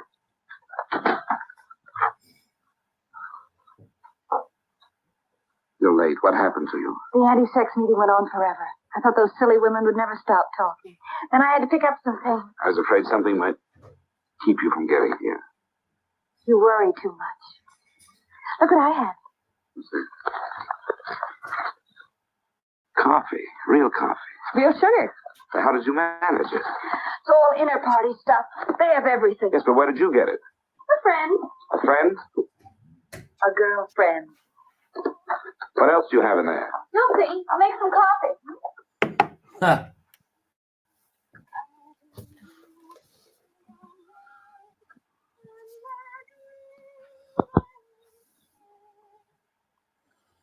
Babe. Hold on. Roger All right, said Roger. Good night, don't mate. sleep. Good to see you. Thanks for turning up, bro. If you wait a second, you'll hear me saying it. I said good night, Roger. Bless you, man. Nice one for turning up, dude. It's just because me and Vicky's talking at the same time because there's when I go live, there's always kind of like a 3-second delay, and we end up kind of talking over each other. Like I say, need a new computer, but it's not affordable at the minute, so I have to struggle by with this one.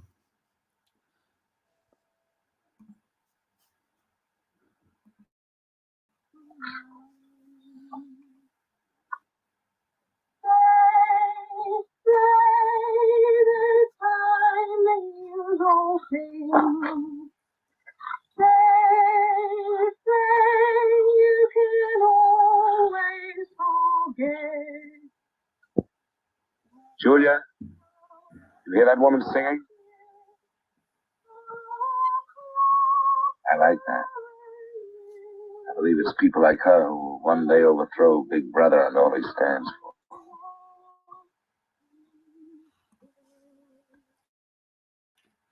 They already overthrew Big Brother on Channel 4 and it ended up on Channel 5. No, now it's on Remember Channel that 3. movie? Now it's on ITV. And now it's on ITV. Wow. Independent television. Independent, my asshole. Sorry, guys. I just shouldn't have said that. I don't like saying words like that, and I did. Huh. Julia? Just a minute. 45. Halfway through.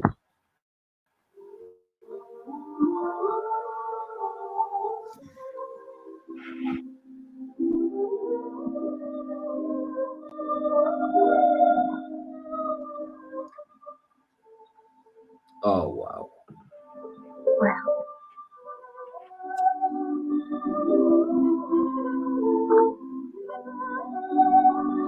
It's beautiful.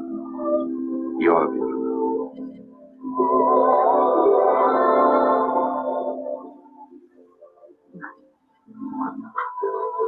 Look at you. Look at you. If only some of those bloodless females could see you now, see what a woman can really look like.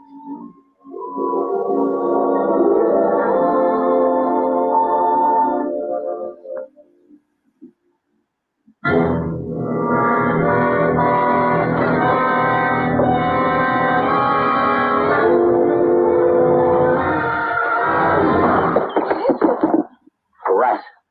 A rat! It's gone now. Why, you dirty rat? It's the one thing I really hate. The one thing I'm really afraid of. What? When I was a child, I lived. Take note of that. That's what he's afraid of, babe. And take note of what he's afraid of on Room Right. 101. Right. Right? Because you've never seen this before, but you've heard of people saying Room 101 and stuff like that, haven't you? So just Yeah. take note of his fears in Room 101 sort of thing. Right. Cool. But there were swarms of. One day, my sister. Forget. I didn't mean to upset you.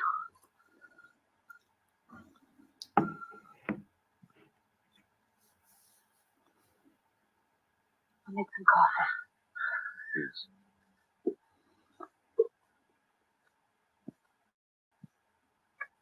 You help me?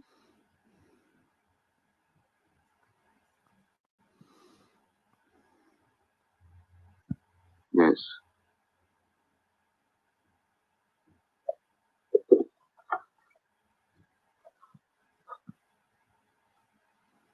Do you feel this was wanted?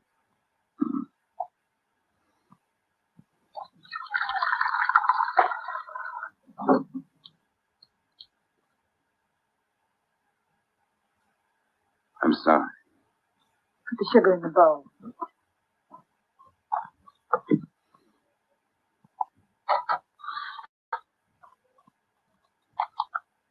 If only you didn't have to wear these again. I wish you could stay always as you are now. That would be worth fighting. Must be something we can do about it. If only I knew someone in the underground. People who have anything to do with the underground don't live long. There's a man at the Ministry of Truth called O'Connor. He's a member of the inner party. I think he's against them too. Sooner or later, you've got to trust someone. You said so yourself. But I didn't mean someone in the inner party. Someone who could have you vaporized by lifting his little finger. I don't know. I think I could trust O'Connor.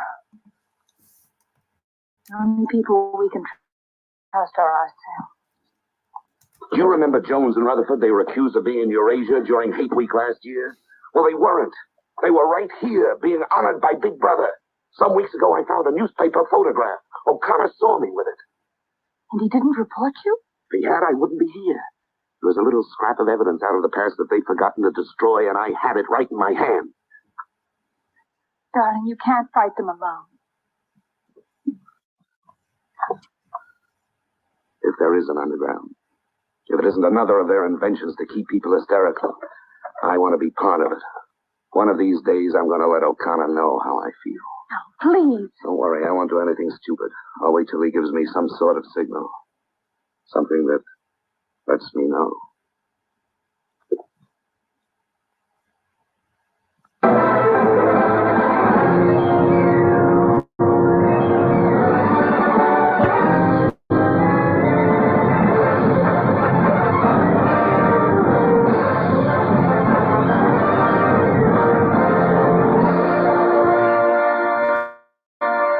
Ministry of Love issues details today of the full list of crimes confessed by the traitors Jones and Rutherford. These atrocious acts of treachery include the embezzlement of party funds, the murder of many trusted party members, immoral relations with women of the party, and collaboration with the leader of the underground, the arch-traitor, Canador.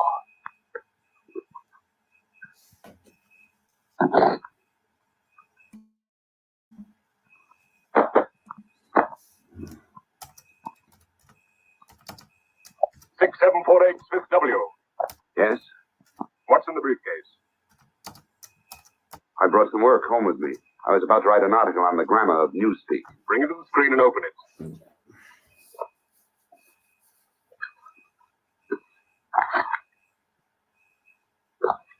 These are notes for the article. All members of the records department have to report for late duty in an hour's time.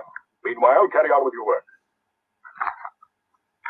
All organizations taking part in the Hate Week demonstration are preparing their programs with unprecedented enthusiasm.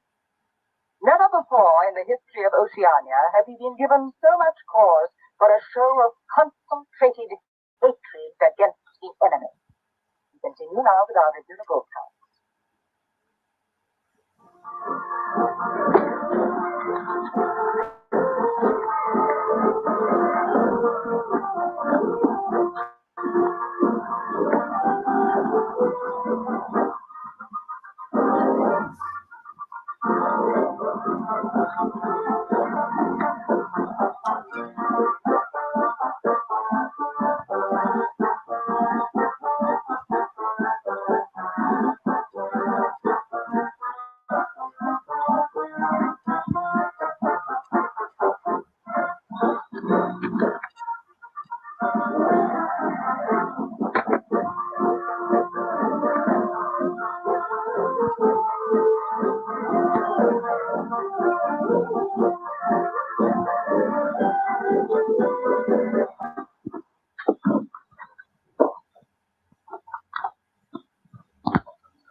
The exclusive employment of words sanctioned by the party will reduce the possibility of confusion and doublethink. Work is already progressing on the latest edition of the Newspeak Dictionary, which will replace all previous editions. You seem to take a scholarly interest in the new dictionary, Smith. Oh, hardly scholarly. Have you seen any of the material we're using? No, Syme told me about it. Syme? Yes, he works over...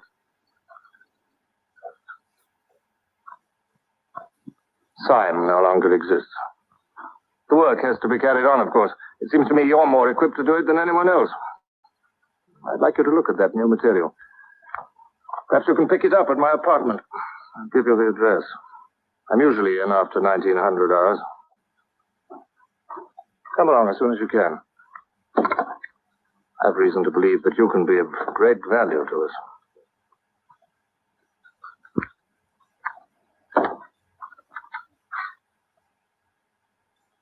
But I tell you, it's the same handwriting. You mean he just gave you his address and said he wanted to talk to you at his home? Things like that don't happen. It would be too dangerous. He made some sort of excuse about the new dictionary. No, if you're wrong, it'll be the end of all this. Once they get hold of us, there's nothing, absolutely nothing that either one of us can do for the other. They can make us confess anything. But they can't make us believe it. They can't get the sight of us. Who knows what they can do? Julia, I'm convinced O'Connor's a... Oh, sorry, Roger, I wasn't looking. Yeah, all of them rings a bell. London Calling. Yeah, definitely London Calling. Yeah, brilliant. I love Jam. Paul Weller was good, man. I was a kid when they were out, but I liked it. I wasn't a mod like I liked mod music, but in my teens I was more of a rocker, you know, like heavy metal music. But when it came to the jam and all that, yeah, I loved that music, loved it. Yeah, I did. I said it. Yeah, the Clash. Sorry, Clash. I was. Yeah, of course. I just said the jam then, didn't I? But yeah, but I was talking about the jam. But yeah, the Clash, of course. I love the Clash. Same as I like the Cure, things like that as well. I like the Cure. I liked Morrissey, that type of thing. I know Morrissey's a bit depressing, but I like the way he sang. I like the way he sang. You know what I mean? Loads of obscure little bands when I was a kid. Loved them. Well, I was born in 76, so when they came out, obviously I was like 8, 10 to being a teenager. I was a teenager by the time 89 come. Yeah, 13, 89. So I was 14 in 1990. Yeah, I remember all them songs. I got into them from my sister. But when I became a teenager, I was strictly rock. But looking back on it, yeah, I like all them songs. But once I became a teenager and got into rock music, heavy metal and that, that's just what I listened to. And I didn't admit it. I wouldn't admit I liked anything else. But I did. I obviously did. And I think as you get older, you get more relaxed into like, well, yeah, why did I just stick to that genre when that song's good? That song's good. That song's good. Or, you know, you kind of stick to a genre when you're younger to fit in with your peer group. You know what I mean? But yeah, become more relaxed in music. I mean, I see me bopping away to One Direction at some points. You know what I mean? Member of the underground. He's our one hope. I'm going through with this. I have to. But there's no need for you. Whatever you're going to do, I'm coming with you. He has announced tonight that production figures for this year already exceed those of the corresponding date in 1983 by over 12%. All right, Martin, you can bring them in now. In certain categories, this increase is even greater. For example, hardware. Mad. Even talking about this was made in 1956, but even talking about 1983, I was just starting primary school. I was 5. That's when I got caned. That's when I got the cane, and then it got the corporal punishment, and then it got done away with corporal punishment after I got the cane. Not long after that. In what year? Kitchen utensils are 17.5% higher than 1983. That's when I started primary school. Oh, hold on. No, sorry. 1982. 1981. Sorry, I would have started primary school. So 1983. Sorry, yes, it was probably 82. 81 or 82 that I got the cane in. Probably 82. And then it got done away with in 82 or 83. Something like that. I wasn't even born. You wasn't? Not yet. Not yet. Not yet. You aren't, baby. I'm sure you were thought of, though. Ha! last year. Shoes show a staggering increase of 21%. Shoelaces, however, show only an increase of 5%. It is confidently predicted that this increased production will continue throughout this year. The Ministry of Plenty is confident that 1984 will demonstrate the complete success of Big Brother's 9-year plan.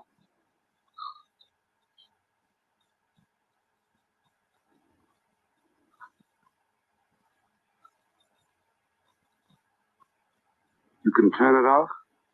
A few members of the inner party have that privilege.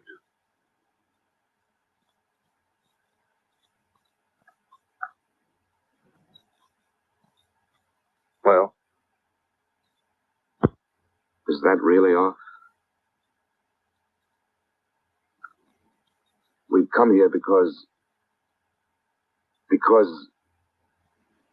both believe there's a conspiracy, some kind of organization working against Big Brother.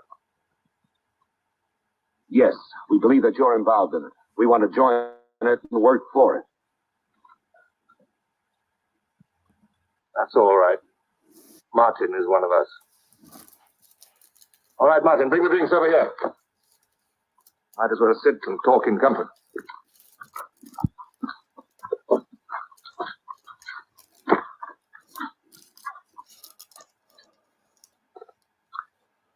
think it's fitting we should begin by drinking a toast. Wine. I'm afraid not much of it reaches the outer party. What shall we drink to? The triumph of Caledon? The confusion of the thought police? Down with Big Brother. Yeah, hold on. Jeff said, can you What do turn you mean it turn down? it down? Really? Wow. That's weird because everybody like usually tells me to turn it up. Okay. Down with Big Brother. Let me know if that's okay, Jeff. You can go now, Martin. But before you go, take a good look at these two comrades' faces. You'll be seeing them again.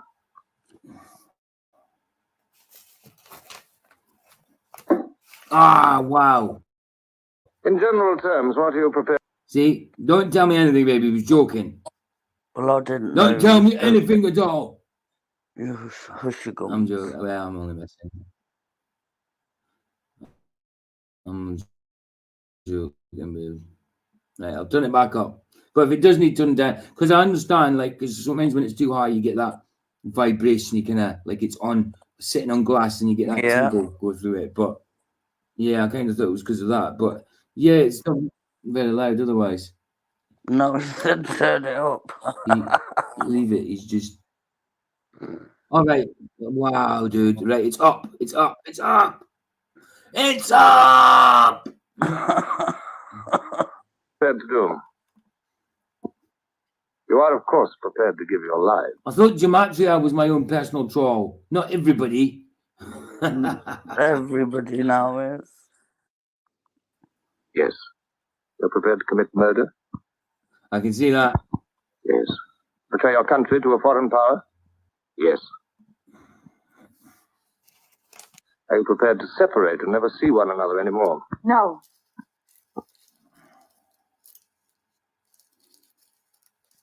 No. You did well to tell me. Of course, you realize that you were fighting in the dark. I've never stained you except the idea. When you're caught, you will get no help. Later, I will send you a book which will teach you the nature of the society we live in and the strategy we shall use to destroy it. But you get no information about your own organization. When you receive orders, they will have come from me. I assume that you have some kind of hiding place. Yes, a room over a junk shop. We go there. Just says enjoy the limelight. New battery in my hearing aid. Yeah, man. It'll be good when they start doing rechargeable watch batteries, isn't it? For hearing aids. Why can't they do rechargeable watch batteries anyway? Small batteries. I don't know why they can't do that. Not? Because I've never seen a small rechargeable battery. Well, I don't know. I've never seen a small watch battery being able to be recharged. So I dare say they could, but I've never seen one. Well, hearing aids charge. Sundays So... when we can. That briefcase. Oh yeah, I suppose you just plug the hearing aid nowadays. But I mean, have you ever seen the little watch batteries that you get that you can put on watches? I wonder if you can actually get rechargeable versions of them where you put it in a charger. You know, like you could with your AAAs and your AA's, and you could put them in a charging port thing and shove it in the wall. I'm just wondering if you could get that. Because obviously, yeah, you could get that. But I'm just saying separately, rather than charging your device up with a battery, can you just get ones with rechargeable batteries like that, you know? Luckily, I don't need hearing aids. But You when I always carry do, it? I'll let you know. As a rule, yes. Yeah. Every day during hate week, carry it empty. Well, now I'm afraid it's time for you to go. Even we are not allowed to turn that off as long as we would want.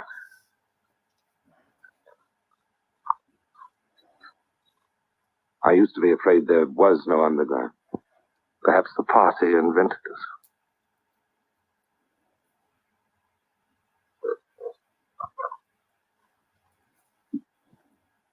Oh, and Smith. If I were you, I would destroy that diary.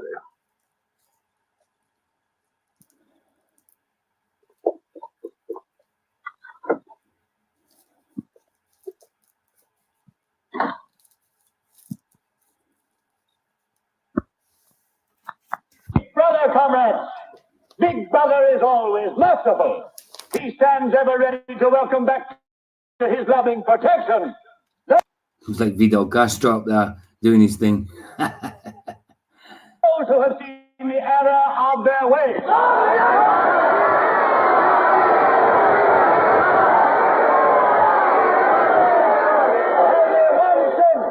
One sin is unforgivable.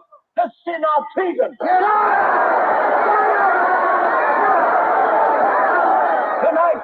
Tonight the traitors Rutherford and Jones will speak to you themselves before they're taken away to the death they so richly deserve.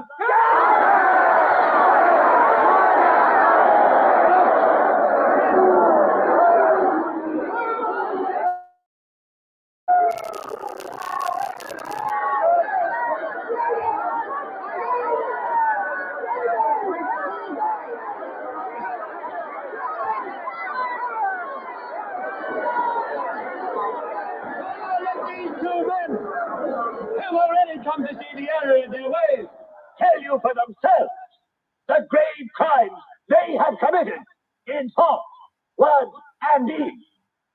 Hear them for yourselves.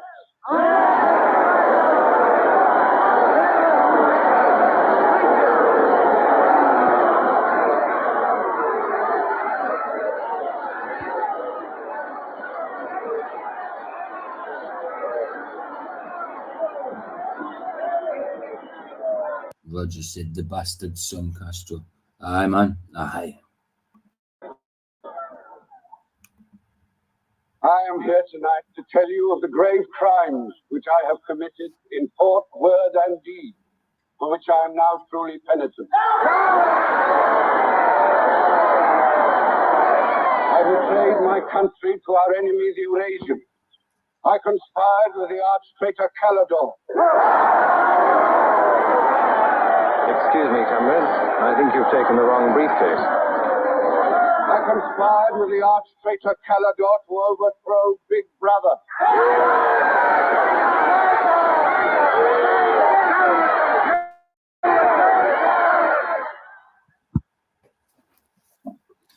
Wow.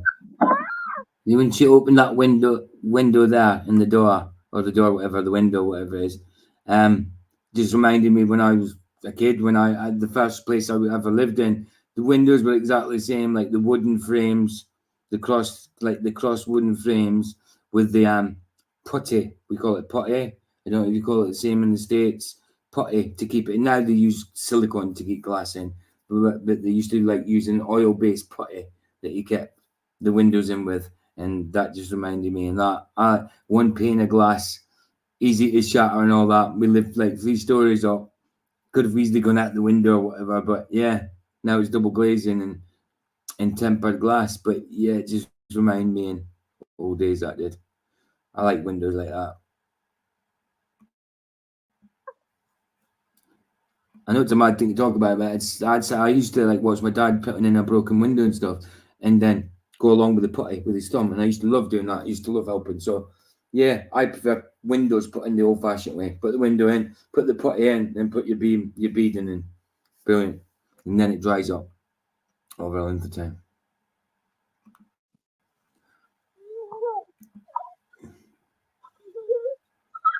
Yeah.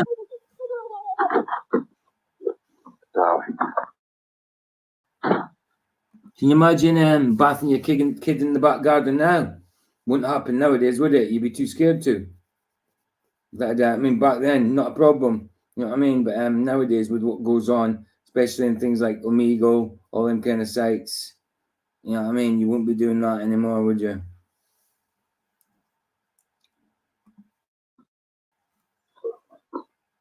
I've got it. Calador's book. Somebody stopped me in the square last night and gave me this briefcase. Look how... How come it says you... How come I've got you in as Vic and Miss Maud, babe? Hello? Now it's gone. Now it's gone. It's fine. Just every time, say again. It was what? I couldn't unmute or anything. And normally when I go in, it takes me straight to my StreamYard app, but it didn't. It just took me on YouTube to StreamYard. Okay. And then I couldn't unmute, I couldn't comment, I couldn't do anything. Yeah, sometimes the phones do that though. Pain in the butt. Right. Cinema layout. Cinema layout. There we go. Like my own it is. Shows you how well organized the underground is. Now, listen. Not just now, guys. There may not be another chance for weeks. It's going to be a rush at the records office. You know how it is during hate week. Speeches are full of mistakes, and we've got to put them right. Now, listen. Calidor says the aim of the ruling class is to stay where it is. The aim of the middle class is to overthrow the ruling class. And the aim of the lower class is to create a society in which all classes are equal. Big Brother has so organized the inner party that there is no danger of the ruling class being deposed. All right. Aren't you listening? I'd like to have had a child.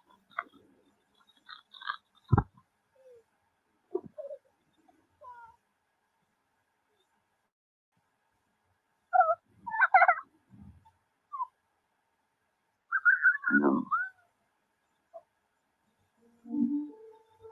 So that's why this is so important. It's just words.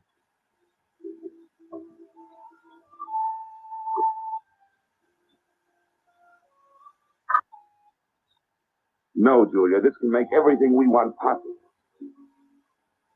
Don't you want to understand what we're fighting for? I found that out. That baby already is a flat earther by proxy, Roger. In fact, that baby, considering when this movie came out in 56, so it was probably made in say 55 or 54. Just say 54. That baby is now 70 years old. 70? Yeah. That baby in that bath is 70 years old. If that baby is still alive, that baby is 70 years old, which is crazy. It's crazy to think that baby there is now a 70-year-old man or woman. Aye. Here in this room. We've got to fight to keep this happening.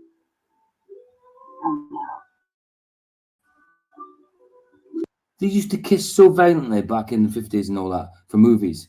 Their kisses were so different. They're violent. They're violent. But it won't be Calidor's book or any underground. What then? Don't you see? There must be others not like us who will rebel. Can't stop that.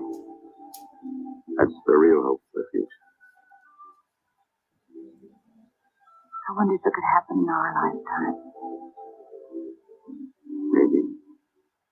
But the important thing is that there's hope that will. All I know is when we're together, it's wonderful to be alive.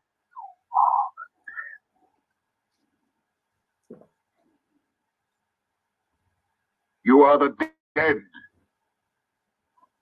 The mirror. It must be a telescreen. Can't be.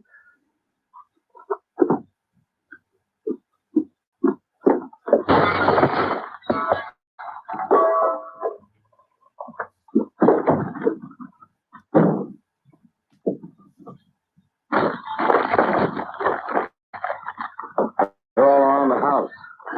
Busted.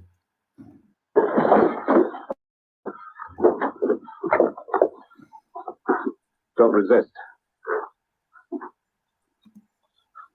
Stand in the middle of the room. Stand back to back.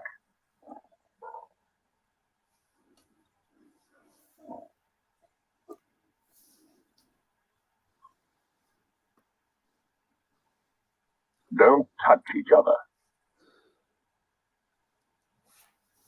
Put your hands over your head. Stand back to back, but don't touch each other. Well, if you stand back to back, your backs are usually touching anyway. Wow. Yep. Touching just doesn't include your hands.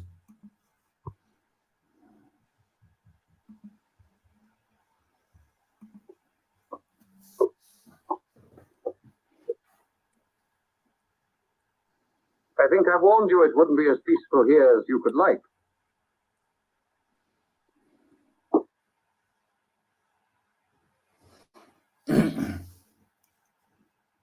Nothing is ever hidden.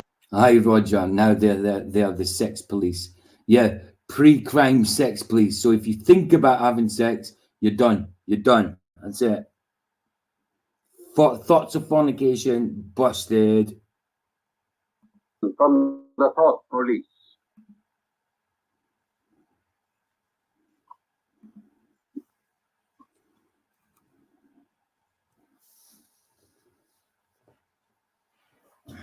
Take them away.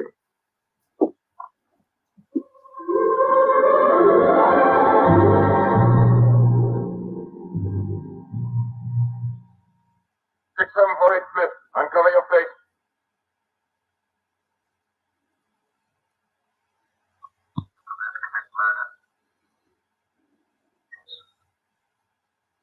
Carry your country to a foreign power.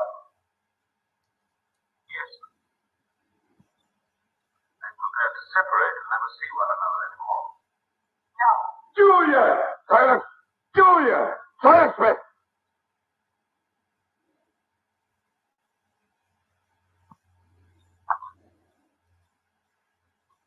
When a woman's arrested, what happens to her? Where do they take the women? Petrified.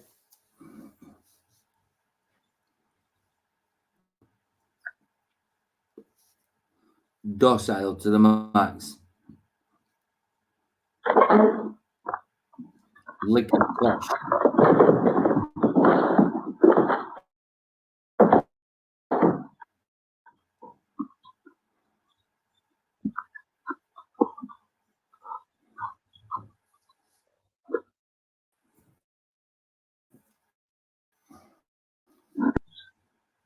They won't hang me, will they?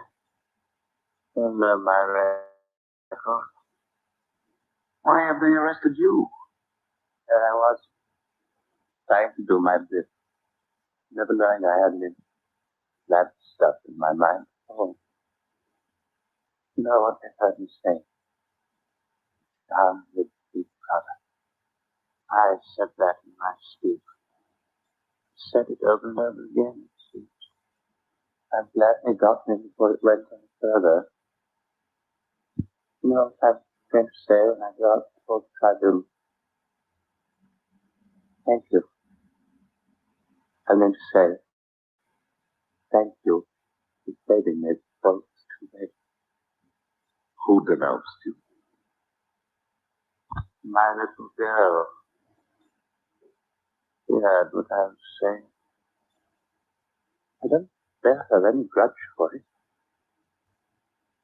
Shows I brought her up in the right spirit to do it.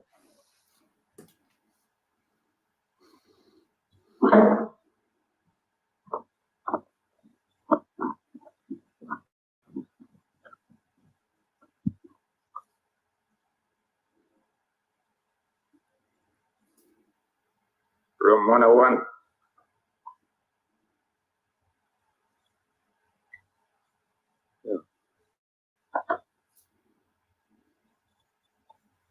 I've told you everything. What else do you want to know? There's nothing I won't confess to. Nothing. Nothing! Right.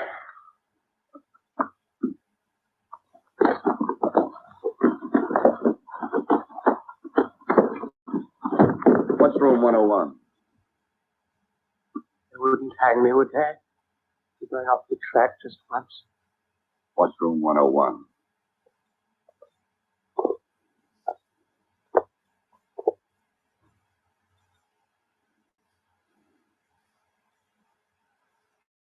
O'Connor. Take his bed. Don't be in too much of a hurry to find out about room 101. You'll find out in good time. What have you done with Julia? She betrayed you, Winston. You tortured her. I've watched over you for a long time. Now I'm going to help you. First, there are some preliminaries to be gone through, but after that, you will be brought to me and we will talk.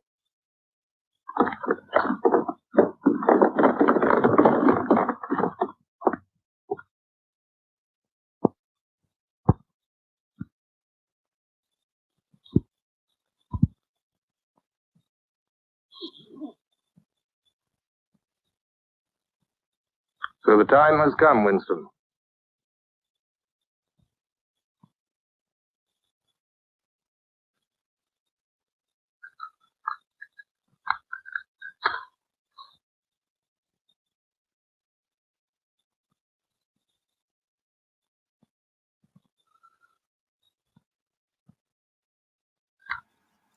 Do you know where you are, Winston? The Ministry of Love. You know how long you've been here? Days. Weeks. Months. It must be months. Do you know why we bring people to this place? Yes. Make them confess. You don't really believe that? No, I suppose I don't. To punish them? No. We bring them here to cure them, to make them sane. Nobody that we bring here ever leaves our hands uncured. Why don't you kill me? The first thing you must understand about this place, Winston, is that there are no martyrdoms. The rid of the religious persecutions of the past.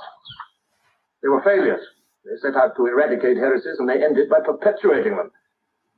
We do not make that mistake. We make them tell the truth. Why bother with me? You are a flaw in the pattern, Winston. You are a stain which has to be wiped out. And when finally you confess to us, it must be of your own free will. We do not destroy the heretic, we convert him. We capture his inner mind. We reshape him. We burn all evil out of him. We bring him over to our side, not merely in appearance, but genuinely. Heart and soul. We make him one of ourselves. No one whom we bring to this place ever stands out against us. We will lead you, step by step, to the point from which there is no return. Never again will you be capable of love or friendship, or joy of life, or laughter, or courage, or curiosity, or integrity. You will be hollow. We will squeeze you empty, and then we will fill you with ourselves, with love of Big Brother. Now, before we begin your cure, are there any questions you would like to ask? Where is Julia? She's alive. Next question. Does Calador exist? Does the underground exist? That, Winston, you will never know. But that question, Winston, proves that you are mentally deranged. You have a defective memory. You are unable to remember real events, and you persuade yourself that you remember events which never happened. For example, do you remember receiving a book supposedly written by Calador? Yes. Somebody gave it to me in Victory Square. Quite sure that that book ever existed. I want the truth, Winston. Tell me what you think you remember. I had the book. Take him away.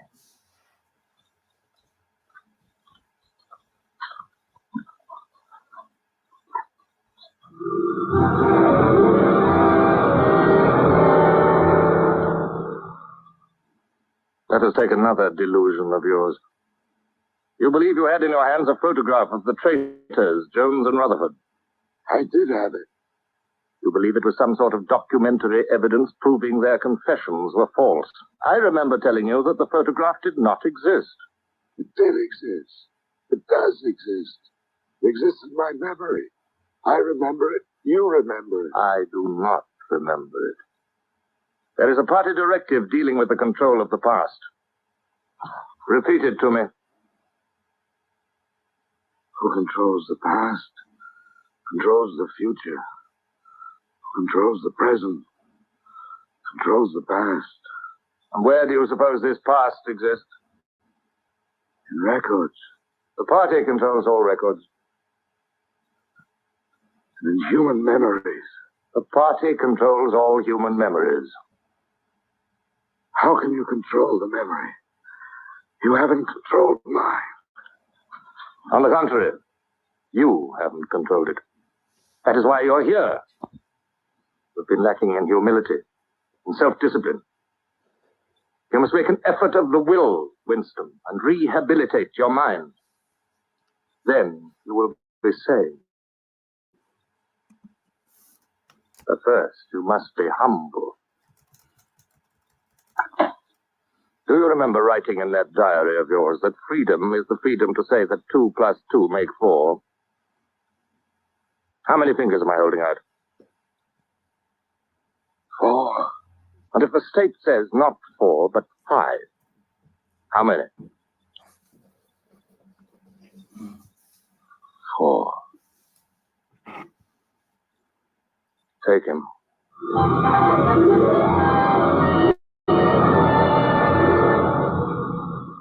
Now, how many fingers? 4. 4. What else can I say? 4. .20. 0.20. 1, 2, How many fingers, Winston? 4. 4. .30. 0.30. 1, 2, 3, 5, 4, 5. Anything you like. Only starboard. Sideways. Starboard.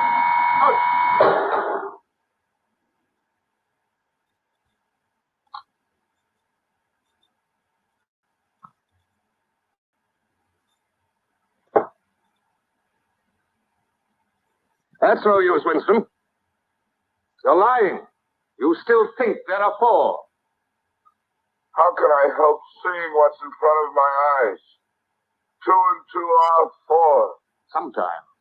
We've had all that out before. Sometimes they are 4, sometimes, if the state says so, they are 5. How many fingers?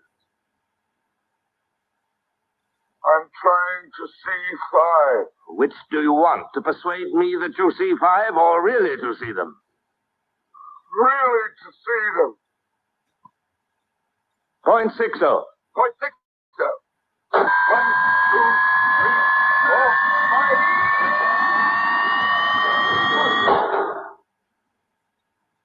Again, how many fingers? I don't know. 4, 5, 6. In all honesty, I don't know.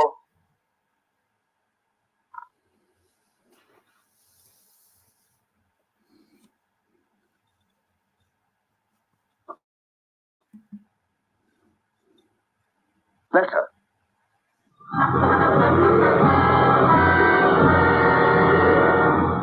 Now, Winston, without any persuasion. There are 5 fingers there.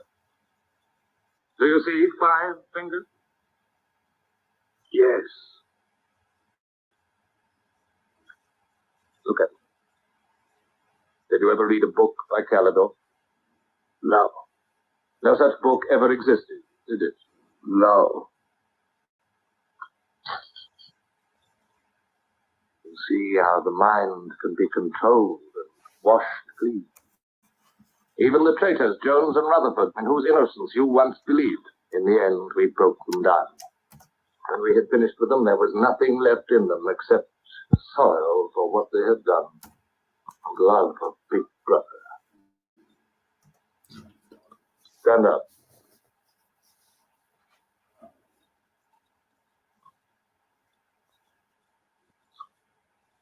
Come over here. That's enough. It's a long time since you've seen yourself, Winston. Look.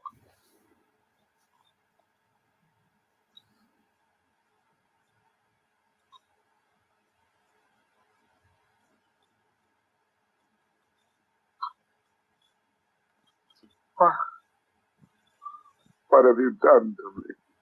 Can you think of a single degradation that has not happened to you? No.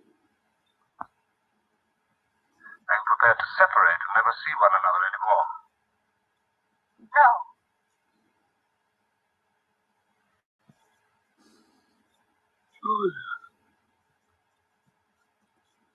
Julia!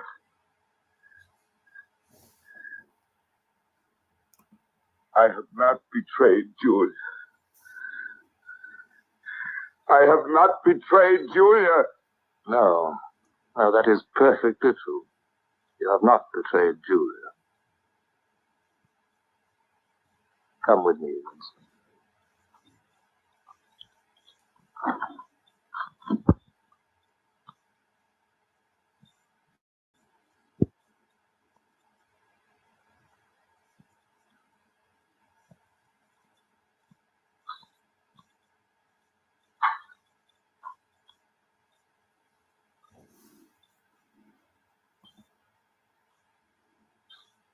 Winston, you were once curious about room 101. It's not one room, but many. This one, for instance. You're going to find out what lies beyond that door, Winston. But to whet your curiosity, I will give you a hint. In room 101, it's the worst thing in the world. Of course, that varies from individual to individual. It may be burial alive, or death by drowning, or by fire, or by impalement, or 50 other deaths. Which death do you fear most in all the world, Winston? You needn't answer. You've already told me. A rat. A rat. It's gone now.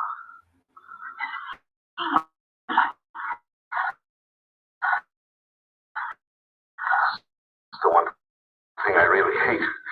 The one thing I'm really afraid of. I lived there with swarms of. One day, my sister. Will you?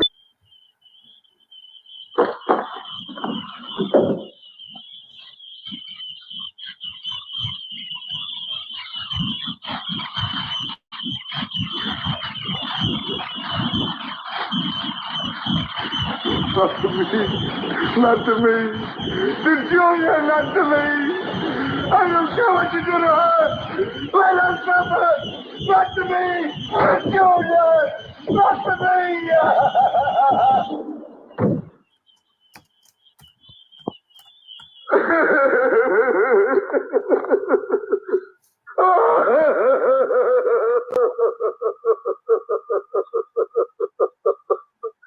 Now, Winston, you are wholly ours. You have been washed clean. You will be released tomorrow.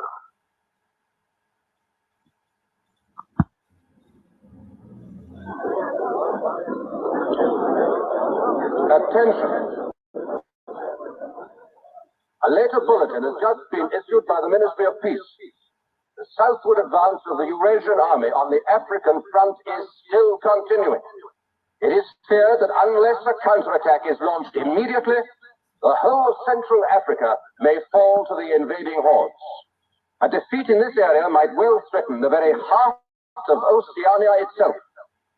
In this grave crisis, the Ministry of Truth will continue to issue frequent bulletins.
I betrayed you. I betrayed you.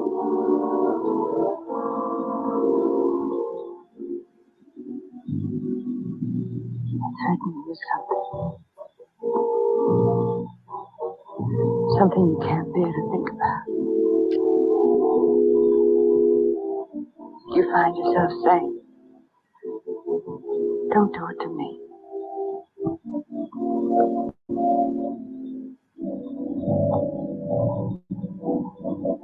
Do it to someone else.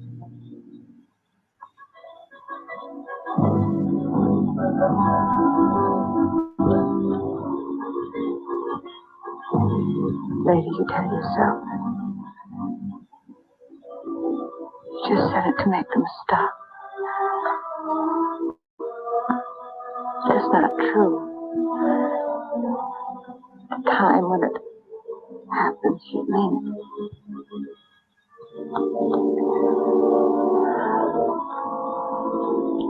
All you care about is yourself. All you care about is yourself.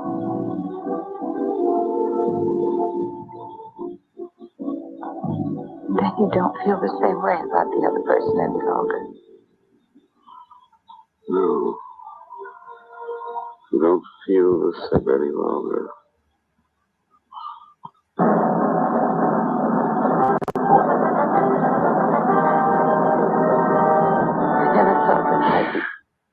Attention, everybody. Attention. Here is the latest bulletin just been received from the front in Africa. News has just been received. The reverse maneuver planned by Big Brother and involving perfect coordination between the land and sea forces of Oceania has resulted in the utter rout of the Eurasian army in Africa. The enemy is completely demoralized and fleeing before our victorious troops. Long live Big Brother!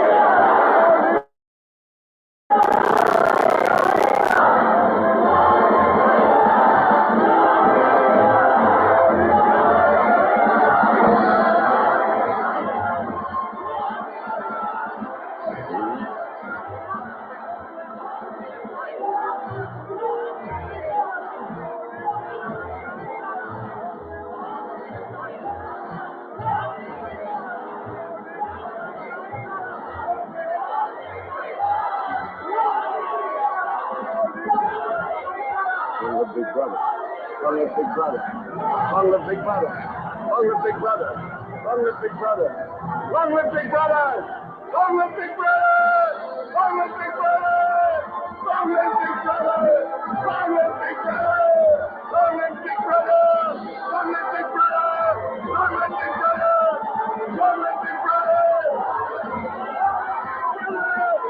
live Big Brother. Long live Big Brother.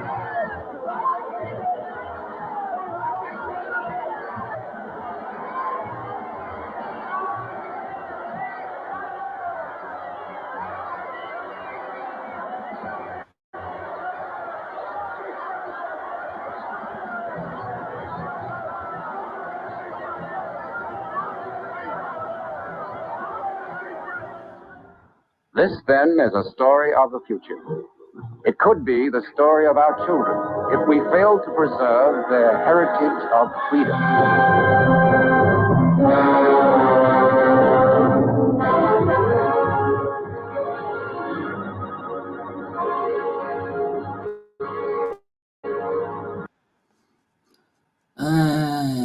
there we have it. There we have it. Done, dusted. Done. Done and dusted. Yeah. Yeah, I've just had a text from my sister Billy-Ann. Hey, Billy-Ann, babe. Apparently Kirsty, my son's mum, has been texting her saying, why didn't I tell her that Kenzie got drunk? A couple of weeks ago, was admitted to hospital after getting drunk. I was like, I only found out a week and a half ago, and obviously I thought she would have known before me. He's his mother. He lives with her mother, which is his grandmother. So I thought she would have known before me. Do you know what I mean? Why ask me? Apparently she's been trying to call me. She hasn't called me. Not at all. This woman is the same woman that for a year and a half has been getting maintenance off you for a child that hasn't lived with her. So I know. Don't worry about that side. I'm not being funny, but all the things she didn't tell you, like all the stuff that happened. Babe, I don't want to air it on live. I was just telling you that what was happening. I don't want to go into full detail. I was just telling you that I got a text from my sister then saying about, and it's not, how am I meant? He lives with his grandmother. He seen the bottle of Jack Daniels while everybody was in bed and decided to drink it straight, and then didn't like it and had to be admitted to hospital. That's nobody's fault. Teenagers do things like that. I mean, in fact, he's 16. He's kind of late in doing it. Most teenagers try it between 12 and 14. So it's the first time he's tried it, got drunk, he didn't like it. He can't, he's mute. He doesn't talk anymore because of her abuse and her partner's abuse towards him. And expects me to tell her. I thought she blooming knew. Like, she's been calling me constantly. She hasn't at all. Like, I thought she would know before me. It's her mum that's looking after him, so I thought she'd know before me. You know what I mean? So it's as though I'm getting the blame for it. I'm like, what? You know what I mean? It's just ridiculous. Yes, he was admitted into hospital for drinking alcohol, but he came into the cupboard at night time and when everybody was asleep, because his step-granddad always says, oh, I'm going to have a Jack Daniels and Coke. You know, when he has one at the weekend, you haven't one, Kenzie, no, just for a joke, sort of thing. So it made me go and he said, I wonder what it's like if I try that. He got drunk, he didn't like it, and he got taken to hospital. You know what I mean? He couldn't express how he felt because he's mute. He doesn't talk anymore. You know what I mean? So, yeah, they took him to hospital. Why didn't I tell her? Because I thought she knew. Simple. It's not my problem. I don't know what you're telling her. She didn't tell me nothing to do with Kenzie when she had custody of him. Nothing. Exactly. She told me nothing about my son. You know what I mean? So why would I go telling her anything? I don't want him. I want him to have a relationship with who he wants. At the minute, he doesn't want to see his mom. So why would I tell her anything? You know what I mean? I wouldn't tell her anything. Yeah, I know. But anyway, that's the end of that. I was going to follow up with there's a documentary made in 1989 about 1984 to do with the real politics and the real side of it, sort of thing. But I'll play that. I'll do that at some other time. I'll just leave that for now. Let the computer rest a bit. And I'll maybe do a morning show. Maybe do the documentary in the morning. Let me just have a quick look at the documentary a minute and see how long it is. Come on, stop playing about. Right. You go away. Go away. Give me the cross so I can put it away. This thing is just playing up so badly lately. Let's have a look. I think it could be the cable. It's not the cable, babe. It's nothing to do with that. That wouldn't do that. Nothing to do with it. If it's giving it a signal all other times, it's fine. It's nothing to do with the cable.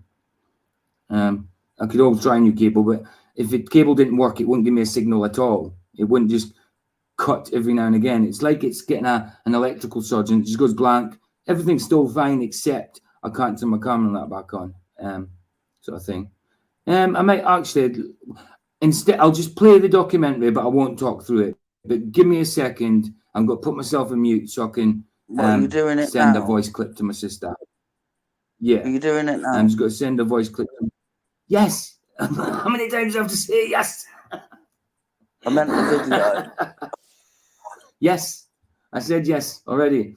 But I'm just saying, let me put myself on mute so I can just send this voice clip to my sister, and I'll be with you in a sec. 2 seconds, guys.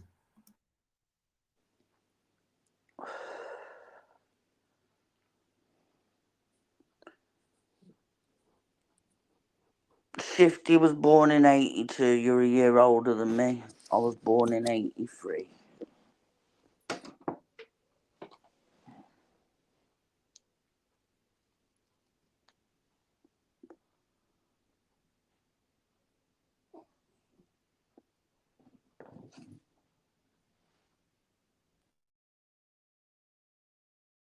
Hey, I could have used this opportunity to swear while he's doing what he's doing.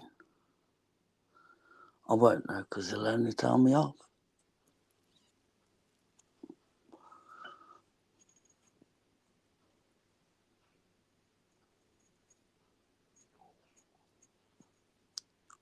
Roger, my arthritis tells me I'm not young. Mind you, it's not osteoarthritis, it's psoriatic arthritis, so it's not the same thing. I think we were born in the best era. Like, we grew up at the best times, all of it. I love the fact I was born in the 80s.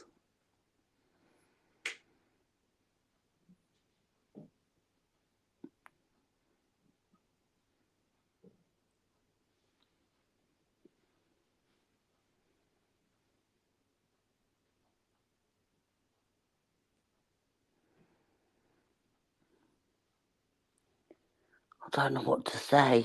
Roger, normally I know what to say. I've got a big gob. No, You didn't have to say anything. You could have stayed quiet. No, Roger, I can't say the C word. I'll get told off. No, you can't say that word at all. You can't say that at all. No, because I said I could swear. Right, 2 seconds. I just got to... My sister's listening to it. 2 seconds. Shall I say the C word? Coconuts.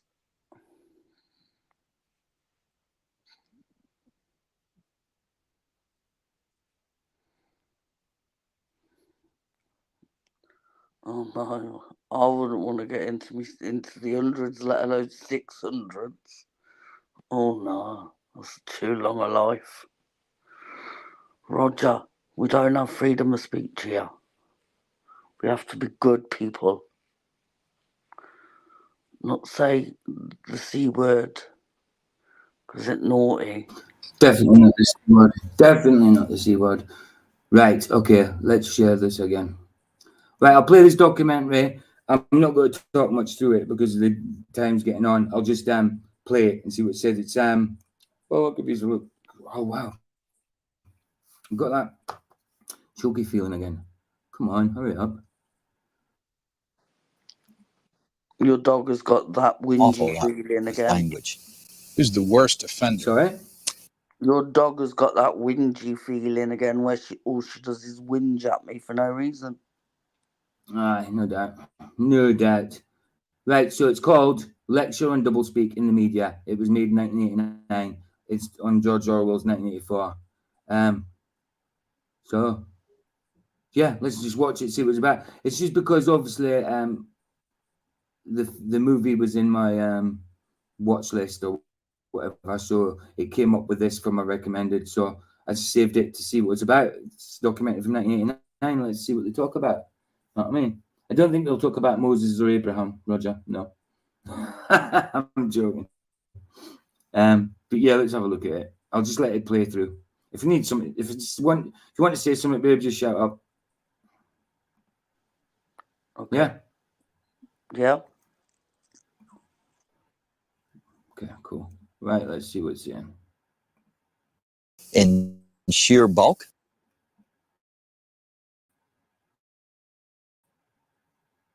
It's got advert a bit, yeah.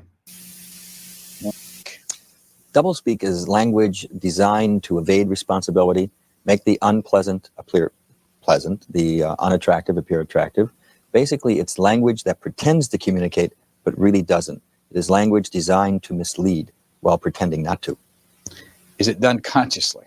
Oh, yes, very conscious. Absolutely. Doublespeak we still see nowadays, did consciously all over by politicians, by people in authority. It's always done to mislead people, to make you think you're doing one thing or they're doing one thing, but at the same time, they back themselves by they're actually saying something else. Do you know what I mean? So doublespeak. Aye. Consciously. Doublespeak is a thing like, like the American accent said, like you could say, I won't sin, meaning you're not going to sin. Like, I'm going to stay away from sin. But if you say it in a certain accent, it says, I won't sin. You're saying, I will not sin. But at the same time, you're saying, I want sin. That's kind of doublespeak. By saying, I want sin, it's like saying, I'm not going to sin, but at the same time, you're saying, I want it. You know what I mean? That's kind of doublespeak. Let's have a day of no offending Americans. It's not a slip of the tongue. Sorry? So I said, let's have a day of no offending Americans, please.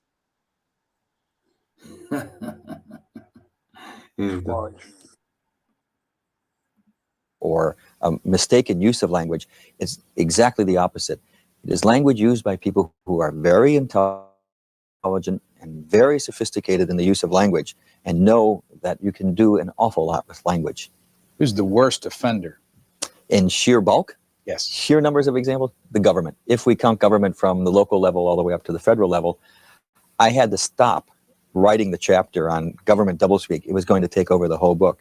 But interestingly enough, and this was a revelation in doing the book, about a half a step behind comes business with a tremendous amount of doublespeak. How long has the government been using doublespeak?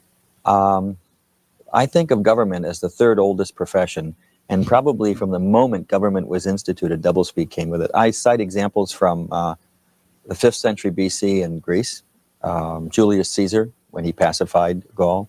Of course, Nazi Germany thrived on doublespeak. So it's been around for quite a while. When did you first get interested in this? In 1978, I became head of the Committee on Public Doublespeak. And in 1980, I started editing the Quarterly Review of Doublespeak. And that's when I became very interested in it, simply because as editing, I have all the examples of doublespeak sent to me. And so I wade through them all. What got you interested in it? My interest in rhetoric. I did, in my PhD, I did work in rhetoric. And I was interested in rhetoric. And in 1977, I published a textbook called The Age of Communication, which was a little different at the time. I tried to examine the rhetoric of television, radio, the mass media, advertising, taking Aristotle's classical rhetoric and apply it to modern media. I had a lot of fun doing that. And as a result of that textbook, I was asked to join the committee. And I saw rhetoric and language coming all together in doublespeak in an interesting way. Universities also have a problem with doublespeak, don't they? Oh, yes. I continually bite the hand that feeds when I cite Rutgers, and at least every issue I have an example from Rutgers University. One of my favorite, we don't have a physical education department at Rutgers. We have a department of human kinetics. Why? Well, I also point out in my book that people in physical education have come up with all of these different terms because they've gone professional. They now have their own journals, so they have their own academic jargon. And as the dean at Minnesota, who wanted to change the name of his physical education school, said, we're not taken seriously unless we have a name like this. We can't get the grants. We can't publish the articles. How long have you been at Rutgers? Since 1971. What do you teach? I teach a variety of courses in the English department, but I teach rhetoric, linguistics, and some Victorian literature. And I also teach a survey course that's required of all students. We start with the Iliad and the Odyssey and work our way up.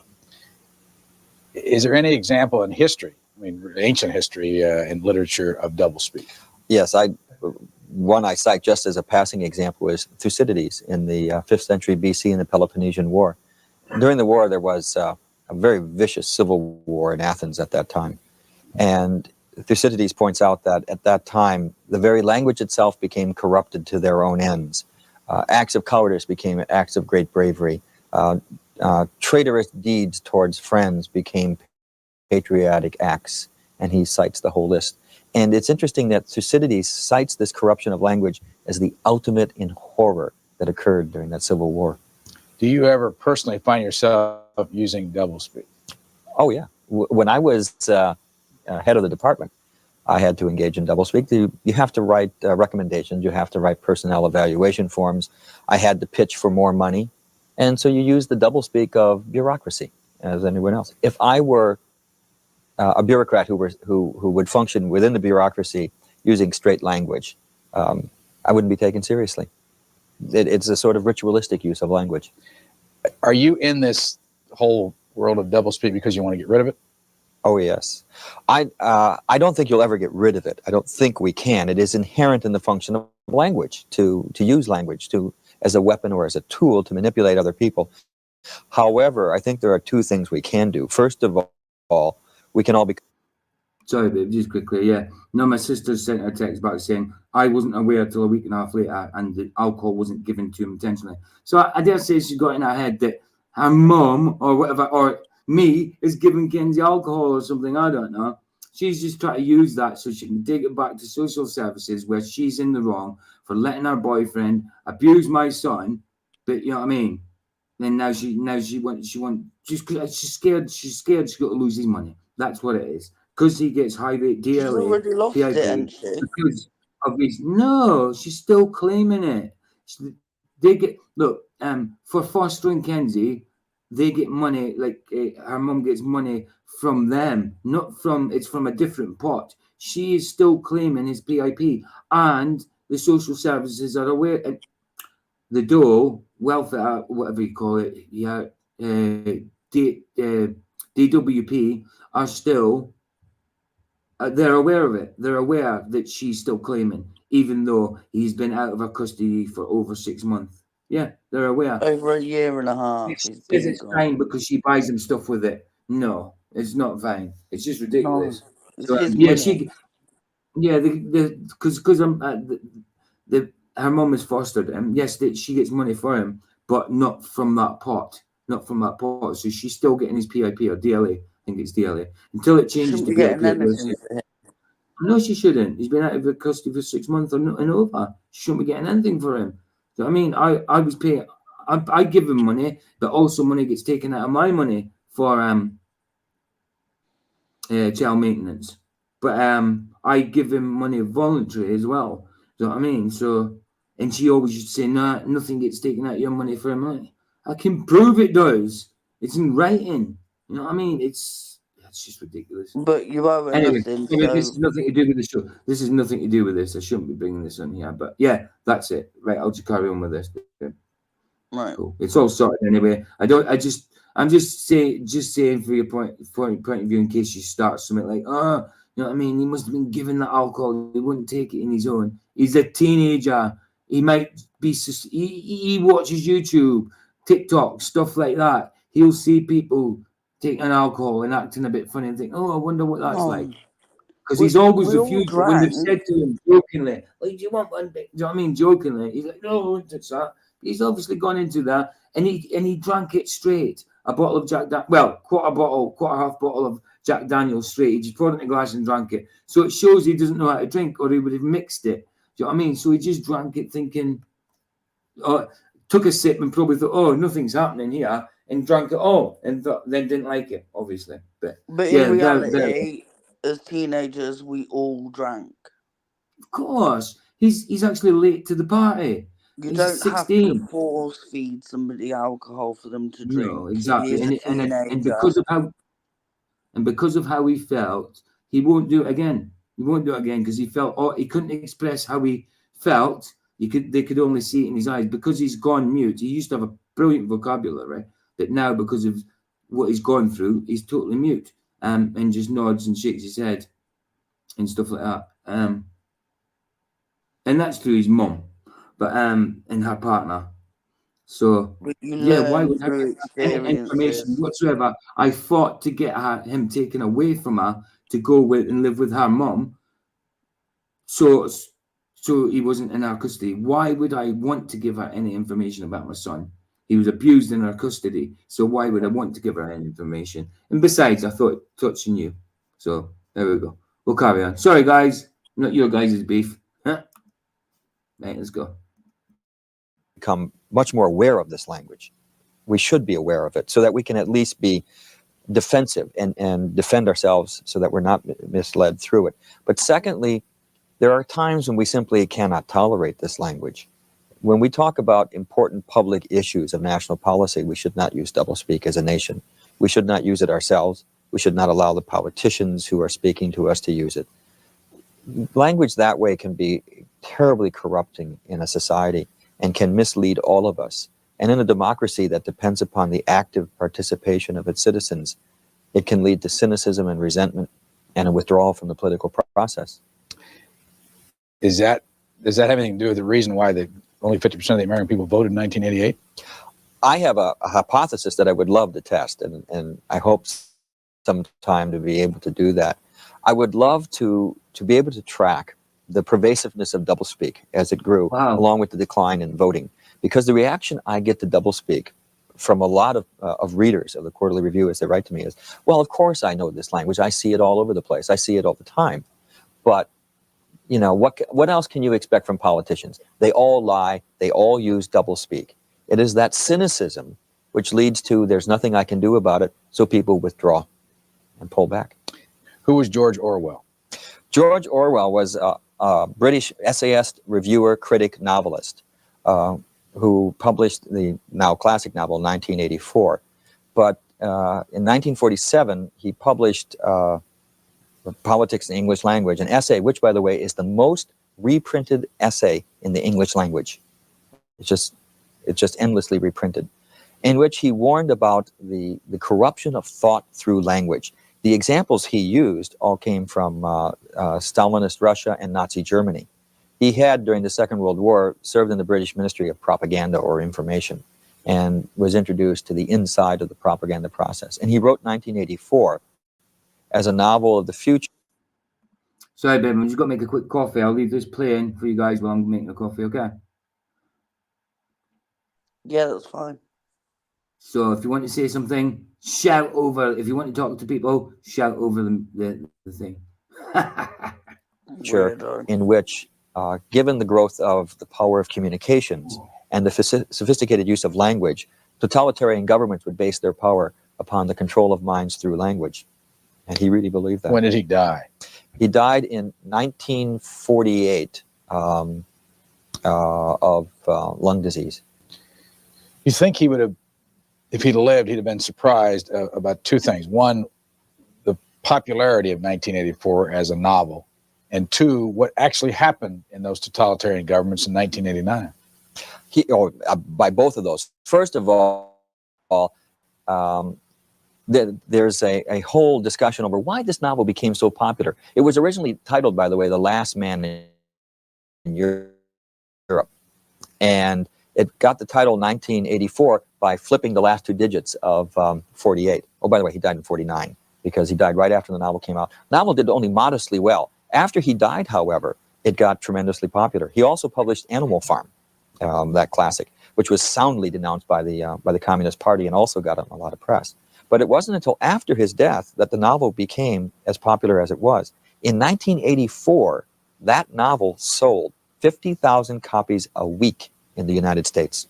In 1984? In 1984, in the year of 1984. Did the fact the novel existed or exists have any impact on making sure that it really didn't happen? Well, during 1984, there were, of course, a flurry of conferences and discussions about, has the world of 1984 come to pass? And of course, there were people who said, no, we haven't. And on the other hand, people said, oh, yes, it has. That's a judgment call. I think that in some ways it's far worse than the world that Orwell envisioned. On the other hand, it's not as bad as he envisioned. The events in Eastern Europe show us that it is becoming almost impossible to control the information environment as tightly as Orwell envisioned it. The only country I can think of that can do that now is North Korea. They're the only one that is they're hermetically sealed from the rest of the world. Romania is trying to be hermetically sealed, and I don't know how successful they will be. But as the Chinese government found out, the existence of telephones and fax machines and personal computers simply makes it impossible to control language and therefore ideas in the way that Orwell saw it in 1984. But I think that what governments have done is they've just gone a step beyond that. They will let the information flow. They will just try and control the way that the content of that flow of information. George Orwell, From Politics and English Language, 1946. Most people who bother with the matter at all would admit that the English language is in a bad way. Orwell's throughout this entire book. Why did you pick him? Well, Orwell in his two works, his essay, Politics in the English Language, and then really giving full-blown thought to that essay in his novel 1984, addressed the importance of language in society and the control and manipulation of language to control and direct society. I think the most important point in 1984 is that power grows not out of the barrel of a gun. Power grows not out of the thought police and rule by terror. It grows out of the power of language in that novel.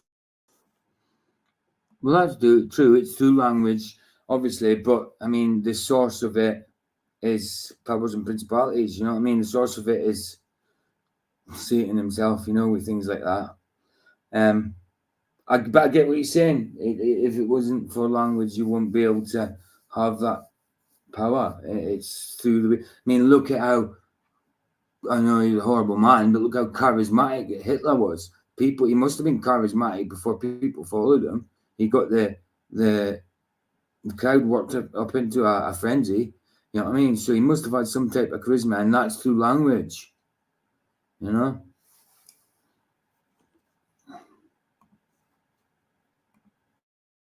Novel. The revolutionary act committed by Winston Smith right at the beginning of that novel is to keep a diary. In keeping a diary, any person who keeps a diary uses language to communicate with the self. You're talking to yourself and you're thinking through words about the world around you and about how you feel.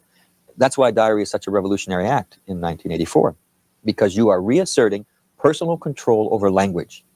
Then at the end of the novel, to parallel that scene, when Winston Smith has been found out and O'Brien, his torturer and guide, says to him, what is reality? Reality is not external. Reality exists not in the mind of the individual, which soon perishes, but in the mind of the party, which is collective and immortal. What the party says is reality is real. And how else can the party do that? Except by language. That's it, yeah. If I tell you that 4 fingers being held up is 5, then it's 5. Yeah, it has to be done through language and kept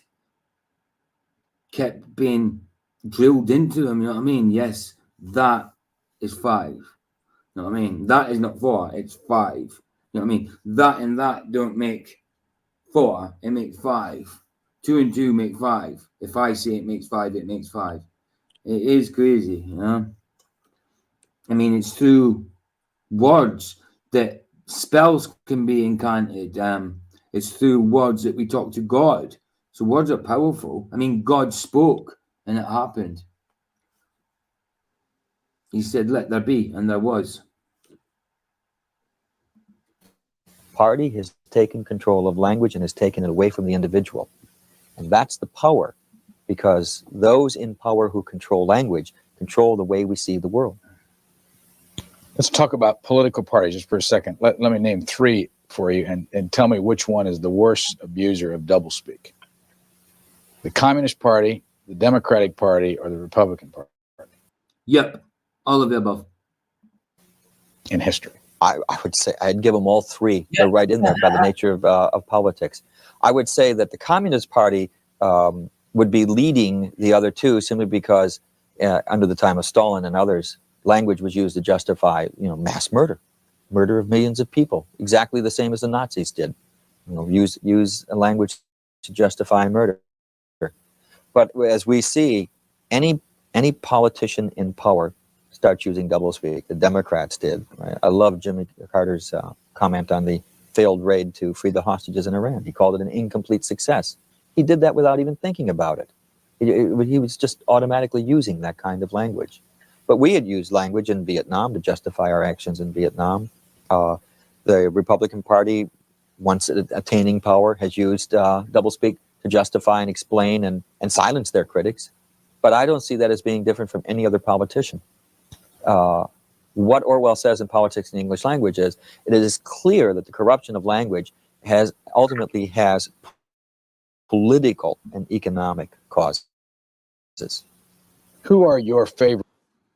I just had a message back from my sister there, babe, saying, Kirsty said thanks for letting her know. Fine. I didn't let her know. She asked. I would not intentionally let her know anything. The only way I'd let her know anything is if he was in my custody when it happened. Then I'd have a responsibility then, I suppose. But not even to her, because her mum has got custody of him now. That's the way we wanted it, apart from Kirsty. She didn't want it that way. She did at one point until she realised that she wouldn't have the money anymore. And then she changed her mind, didn't she? Yeah, exactly. And the control. So, she wanted the control. She wanted the control, yeah. But she only wanted the control because if she didn't have the control, she wouldn't have the money. It's definitely material orientated. I used to be there. I remember what she was like when it came to money. She wouldn't lend me 50 pence when I was shot. She wouldn't even lend me 50 pence when I was shot for something. Unbelievable. People in the world that have used language. For the Americans, 50 pence is probably about 30 cents, something like that, 30 cents. And she wouldn't even lend me that when I was struggling once. You do know over the years that you think used less doublespeak than what? It's probably not. No, sorry. Yeah, no. Closer to $1. No. Yeah, of course. Hold on. Yeah, because, sorry, yeah. 50 cents is probably about 50 pence is probably 75 cents. I was doing it the wrong way around. Probably about 75 cents. Yeah, that's probably more right. A lot of the others that are in this book. I'm not sure about less doublespeak. I think more of people who were aware of the power of language and how to use it, and use it effectively. Or maybe I should ask you, who are the straight shooters? Who are the people that you say really give it to us straight? Hit you between the eyes? Boy, that's a tough question, because the closest I could come would be right now, Colin Powell, for his explanation of the war, my term, in Panama. There have been a few politicians who have been quite blunt. Senator Moynihan can, when he chooses to be. He can also use. When I've converted it, it says it's 64 cents. So it says it's $0.64, so it's 64 cents. Yeah. Not too far off. Double speak, but he can be pretty blunt when he wants to be, and pretty forceful. There are a few people in Congress and the House of Representatives who, when they choose, can be quite blunt. What I find interesting about that use of language, those are people who are very conscious of when it is the ritualistic doublespeak that they're going to use, and when they think they can achieve more by using blunt language. So they can turn it on and turn it off. John Kennedy understood the power of rhetoric. This isn't to say he didn't use doublespeak, which he did, but he understood that language had the power to move us and to inspire us and to set a public agenda and define ourselves as a nation. And we haven't seen such language in quite a while. Harry Truman was probably the bluntest speaker we ever had as a president, for not caring about the consequences. He would just say. But blunt speaking is what you want, not double speaking. You want it to be said how it is. You don't want ears tickled, but double speak is just wizardry. To be honest, it's just wizardry. And I think we have looked back on him now and said, boy, he really was pretty straightforward. I have a rule about presidents and presidential speeches. I do not watch them when they are given. I read the text of the speech first. Then I watch the speech, so that I am not influenced by all of the visual trappings that go with the speech. And if you look at the words in the page, you'll get a quite different message quite often than the message you'll get from the visual image. I did that with Oliver North's testimony, which comes across quite different on the printed page. Harry Truman's comments now seem blunter than ever when read on the printed page. Richard Nixon doesn't seem quite as flat on the printed page as he was in life, because I think his persona overshadowed his words, and at times his language isn't as duplicitous as some people thought it was in some instances, although he was capable, as we saw during Watergate, of using a lot of doublespeak. So there's always a mixture of language, because anyone who reaches any position of power must either instinctively or knowingly know how to use doublespeak, and know how to use it at a certain time and when to turn it on and off, and to what degree. You can simply track that in anyone in the rise to power. I'm trying to think of the great Spencer Tracy movie. It's a classic film where he's running for president. He's the ordinary man who gets caught up in the presidential race, and he becomes a national hero. And one of the things they do in the movie is show that as he moves closer to getting the nomination, he starts using more and more of what we would call doublespeak, until finally there comes a scene at the end of the movie when he gets so disgusted with what he has become that he quits the race, and will, even though he has by this point become a shoo-in for the nomination, if not the election, he just quits it. But the movie has traced the compromises that he makes through language in order to achieve it. And I think that State of the Union, I think the movie is he's talking about. I've just looked it up.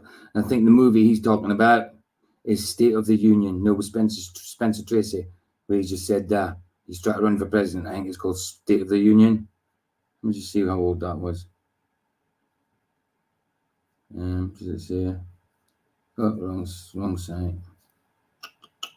Just wanted to see how old, when it was made. State of the 1948. Yeah. Well, it would have been that old if it's Spencer Tracy. That's for sure. But yeah, no, I just wanted to see what film he was talking about. State of the Union. In case anybody were interested. The American public believes that in order to get that far, you have to sell off so much that there's not much left at the other end, and that is reflected in the language that you use. This book is in the bookstores? Yes, it is. It's $17.95. Yes. How'd you do this book? I did the book, and somebody asked me, how long did it take you to write the book? I said it took me 10 years to research it and 6 months to write it. I do actually like the cover to that. It's not very pretty aesthetically, but I get it. The doublespeak with the double tapering end coming off the bubble. You know what I mean? It's good. It's good. It gets the point across. I sat down and tried to make sense out of all the doublespeak that I've been collecting, because there is a tendency to have a perception that it is scattered hither and yon. The function of the book is to gather it and focus it to show you that there is a pattern and a progression to this language. And I structured the book to have a lot of fun in the beginning and the humorous uses of doublespeak, but leading to the more important uses of doublespeak by government, the Pentagon, and the issues of nuclear war and peace, and how doublespeak corrupts that whole process. What's the most often asked question? The chapter on food and food doublespeak. Everyone goes after that one about, is it true that you can put sugar-free on a product and still have sugar in it? Is probably the one question I've been asked most often, because people simply can't believe that happens. How can it happen? Because sugar-free simply means they haven't added table sugar or cane sugar to it. They can add mannose, fructose, any of the syrup sweeteners, and still call it sugar-free. So, when you eat something that's sugar-free. That is a good example of doublespeak, without a doubt, because they do that. Like, people are drinking, like, Diet Cokes and all that, and thinking, well, why am I still putting on weight with it or whatever? There's still probably plenty of sugar in it. I mean, maybe that is maybe a bad example. But things do say sugar-free, and just means they haven't added any sugar to it. Simple as that. You can have different types of sugar. Like you said, honeys of sugar, slips of sugar, natural sugars like fruit sugars. Any of that. It's just not sugar cane, I think, added to it. So, yeah, doublespeak. It's everywhere. There's sugar in it. Oh, yes. And by the way, I found out in a radio interview when they had people in the audience calling in, a man called in and said, do you mean that there's sugar in there? I said, well, yes, there's sugars in that food. He said, well, I'm a diabetic, and my wife makes sure she buys only the sugar-free. I said, you can't eat those. You have to use only the dietetic because that's governed by law. Sugar-free isn't. Wow. Here's a man who was threatening his health through this kind of false labeling. And that's the thing, isn't it? Is that another way of culling the population? You know what I mean? By not telling, do you know what I mean? By ill-informed, misinformed, I can't go too much into it, diabetics not doing it properly because they think it's no sugar in it.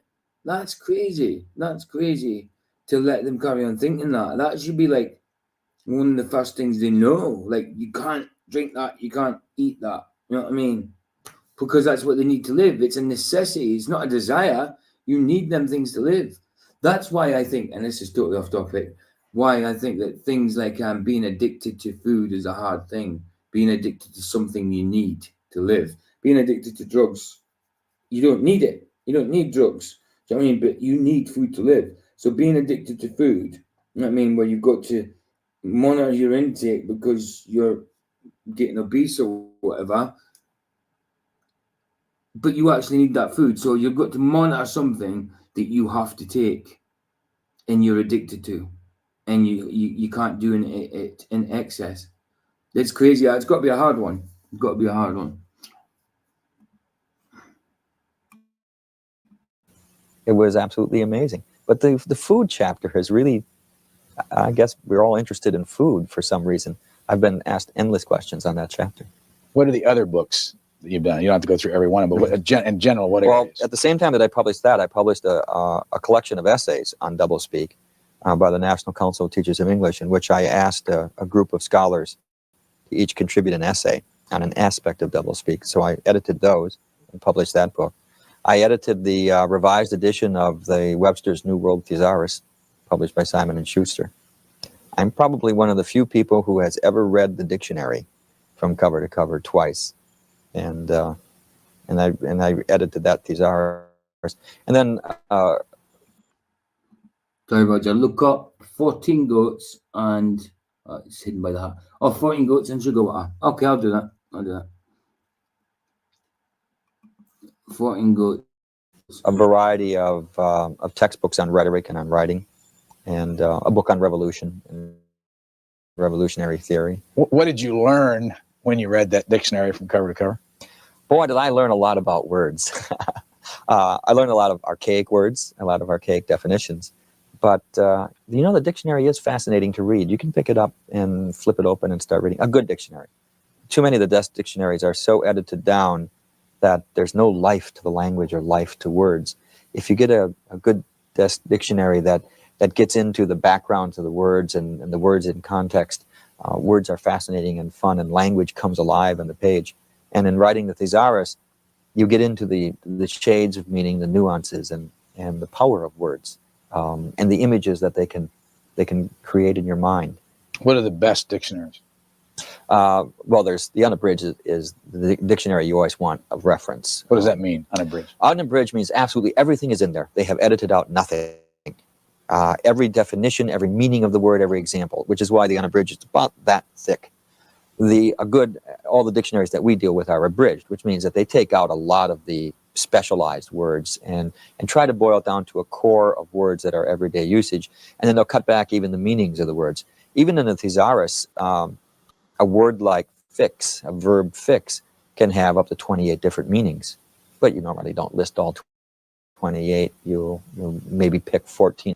Hey Barry, good to see you, bro. Yeah, we finished the movie, but there was this documentary from 1989 to do with doublespeak, where it came up on my recommended because of the 1984 movie, where he kind of went into a little bit of it, lecture on doublespeak, and obviously he talks from parts from the movie as well. It's not obviously just on the movie. It's obviously using that as a demonstration of what he's talking about with doublespeak. Or 12 of common usage. So what's the difference between a dictionary and a thesaurus? A dictionary gives you the meanings of the words, all the meanings, and a strict definition for each one.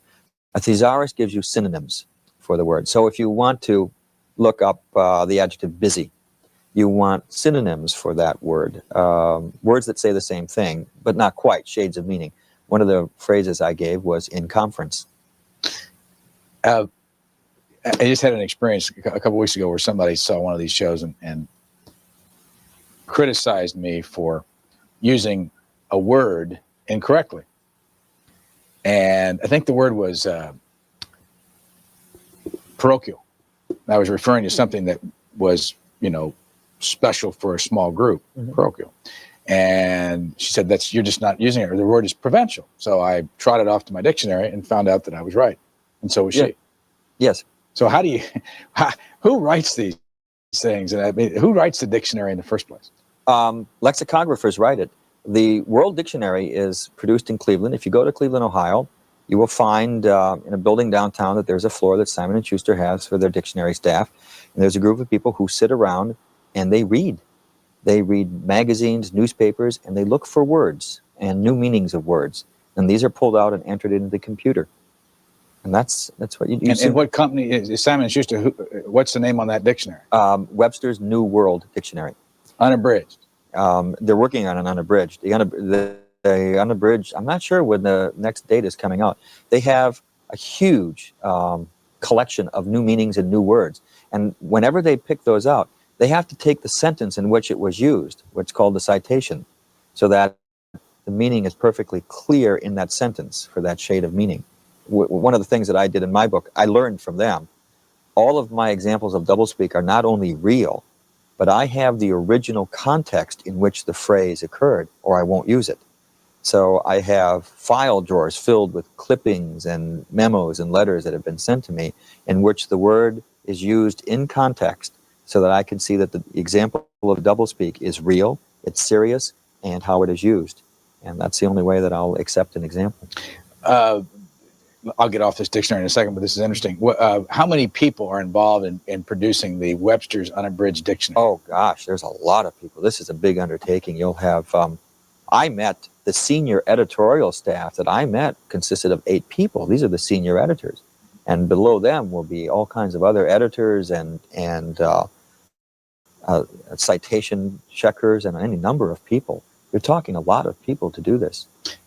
I suppose it sells millions of copies, or? Well, it will sell over, a period of the life of the book will be 20, 30, 40 years, and then periodically updating it as they go along. But it is labor intensive. Computers have really helped. They used to keep all these citations and index cards, by the way, in boxes. Now, of course, they can keep it in a computer database and pull things together. The Random House Dictionary was the first dictionary produced by computer. When they brought out the Random House Dex Dictionary. That was the first one. Webster's, Random House, other names? Let's see, there's Webster's, there's Random House, American Heritage. Those are probably the 3 best dictionaries. Oh, then there's the Webster 7th Collegiate Dictionary. What's that mean? Just 7th edition? Name, 7th edition. Now they're up to the 9th edition or something. It's Webster's, whatever. I've just realised the date on here, is the fact, because you have it in US have the dates, we have it the other way around. We would have 31/12/89. You probably got it right, because then you said 12th. Oh no. See, to me it'd be the 31st of December 1989, so we'd have it right. But yeah, anyway, I can read it. But yeah, so there it's the 31st of December 1989. So it's just before 1990, the day before 90. In fact, it's a couple of hours. It's 3 hours before 1990. 3 and a bit hours, yeah. Wow. 3.5-ish hours. 3 hours 37 minutes.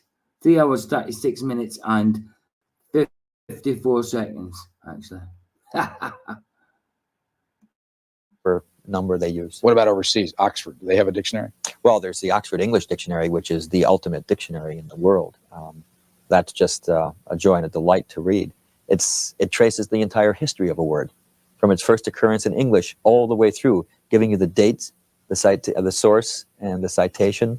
You can look up a word and find its entire history. If you go to the OED, as it's called, you can look up the word "none." He's a sod. A sod to me is like you call people sods over here. I mean, you're a sod, and somebody it's a sod. A bit mischievous, I suppose. It's sod. It's also a clump of grass, I think. A sod of grass, like a sod of earth or whatever. Tough grass, maybe. In Nunnery, and you will understand why when Hamlet turns to Ophelia and says, "Get thee to a nunnery," she runs off the stage in tears. If you go to the OED and look up the meaning for nunnery at the time, yeah, I did look it up. I don't know what I'm meant to be kind of looking for though, because there's a few things came up. It's about what they like feeding goats sugar or something like that. I don't know if I typed in right. I typed in 14 goats on sugar water, but I don't know exactly what I was meant to be looking for because it came up with a few things. Give me a brief meaning of what you mean, and I'll know what to look at because I'm not sure which part I was meant to be looking at. That old sod, yeah. But yeah, I did look it up. But is it on about? Because it said something about if you did certain amount of 14 kilograms of sugar in water, it would kill you. But then it would kill you without the sugar anyway. I don't know. I don't know what I'm meant to be looking at because I looked up on my phone. So if you give me a brief thing of what it's meant what you're on about, then I might know what I'm looking for. Because yeah, I typed in exactly what you said.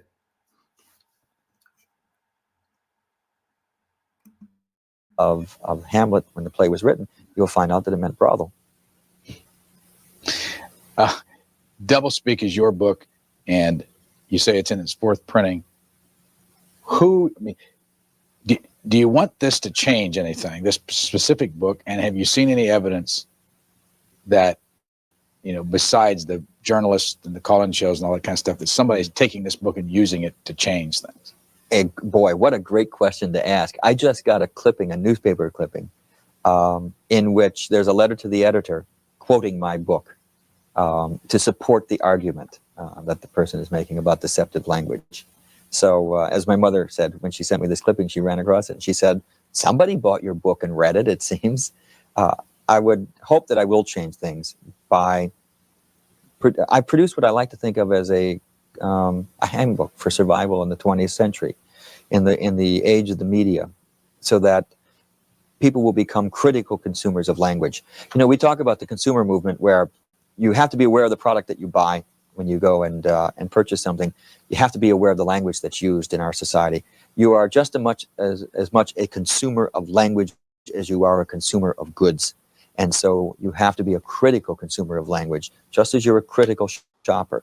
And if you run across language that's defective, take it back, just like you take back the defective toaster and say, I want an exchange on this one. Give me language that works. Give me clear language.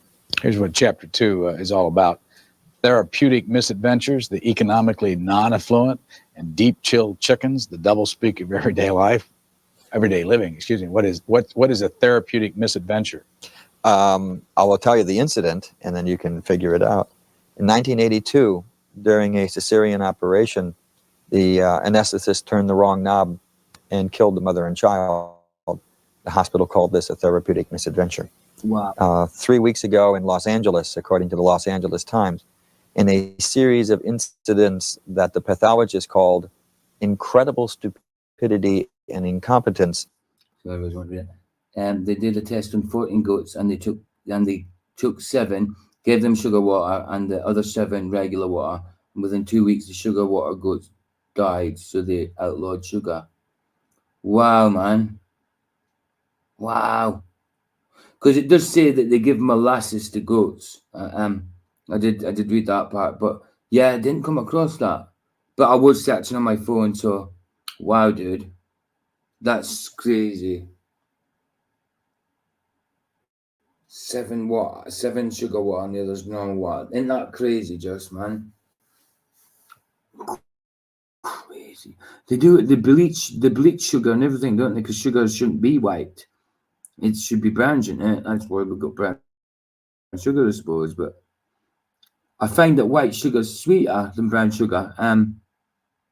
Yeah, I always used to think that sugar was white. I didn't realize it was kind of bleached or whatever. The surgeons killed the patient. It included slitting the patient's throat during surgery. This was called a therapeutic misadventure. How about economically non-affluent?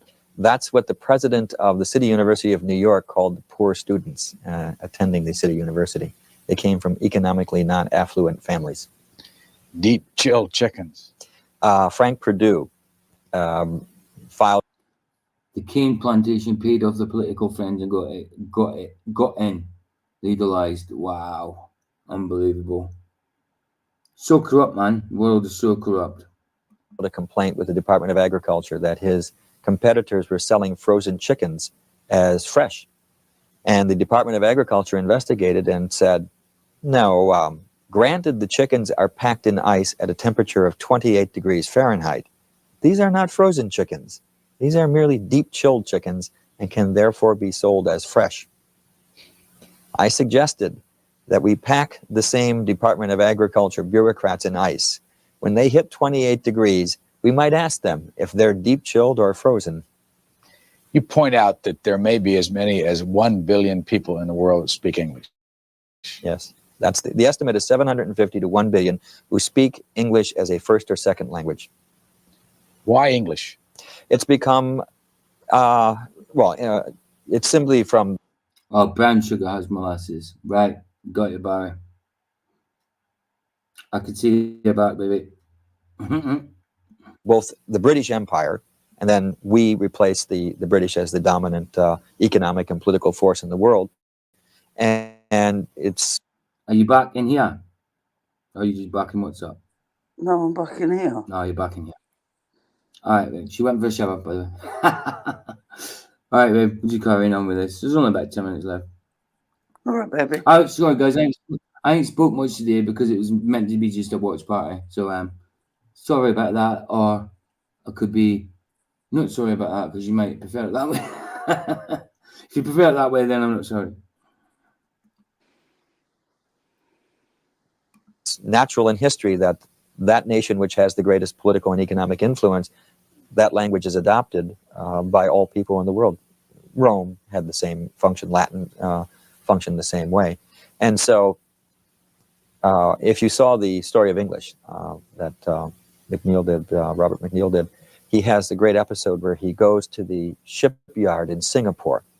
And he would have a shipbuilding yard in Singapore where the people ordering the ships are from Japan, they're Japanese. The workers are Singapore natives. The financing is coming from Hong Kong. And somebody else is from the United States has an interest in it. They all speak English. Everyone. It's the one language that they can all share, so they don't have to worry about other languages. So it's become what's called by linguists the lingua franca, the language of trade and commerce in the world. Did you ever study another language? Oh, yes. My minors as an undergraduate were Latin and Greek. And then I also learned some German as a reading language for my doctorate. Is English easy or difficult? As a linguist, no language is any easier or more difficult than any other language. A linguist will tell you. As a practical matter, sugar sucks. Roger says sugar sucks, and he says that's the bee because the bee produces honey. You don't like sugar. No, but it is. Like honey. I don't think you like. Do you like honey? I don't mind it. Do you like honey? I don't mind it in things. It's not something I would get off a spoon and eat. But I do know, like, I don't do it. Hey Spud, like, hey Spud, good to see you, bro. If you suffer with hay fever and stuff, your local honey, so local to you, is good at stopping it because the pollen that's in the air is used to pollinate the flowers to make the honey. So it does help. Right. But no, like I've baked with honey instead of like golden syrup and stuff like that, and it tastes just as good with honey. Yeah, definitely. I prefer honey to golden. I'm not keen on treacle and stuff. See, treacle and golden syrup to me is just the same. Like golden syrup, my grandmother used to call it treacle. So to me, it's the same stuff. I don't know if it is, but to me, treacle and syrup, same thing. Yeah, I think so. But yeah, no, even like if you're baking something, instead of putting golden syrup or treacle in it, put honey in it. It's better for you, and it tastes just as good. Aye. And we need Absolutely. the bees. I We agree. need bees because bees pollinate flowers, that pollinate crops, and blah blah blah. So there you go. And all the blahs and all the blah blah blahs, right? In pronunciation, after you reach a certain age of maturity, you will never be able to speak a language like a native speaker because your physical properties of producing speech will evolve in such a way that you can't produce certain sounds as accurately as a native speaker. That you pressing the heart, babe? No. No, oh, it's usually you. It's simply a physiological fact of life. But you can still learn that language. What you really learn when you learn a language, and this is why you should learn a foreign language, you learn a whole different way of looking at the world. It's tied in with doublespeak.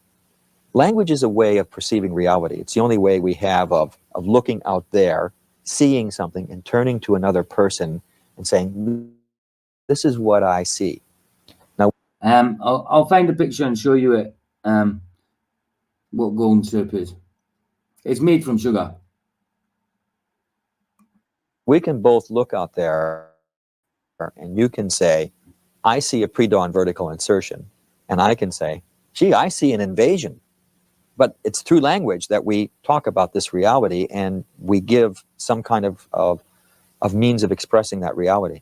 When you learn a foreign language, you will learn a slightly different way of looking at the world and interpreting that world.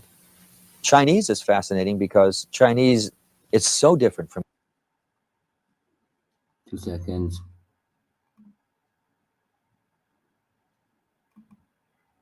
Does it come up? Yeah, there you go.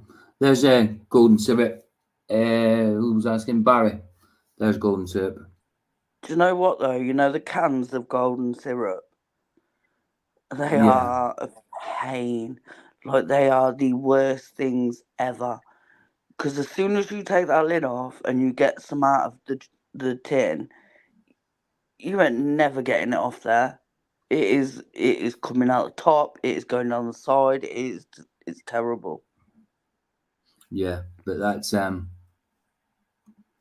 golden syrup anyway. That stuff. Let's see if there's anything in it. Like that's what. There you go. That's what it looks like that there.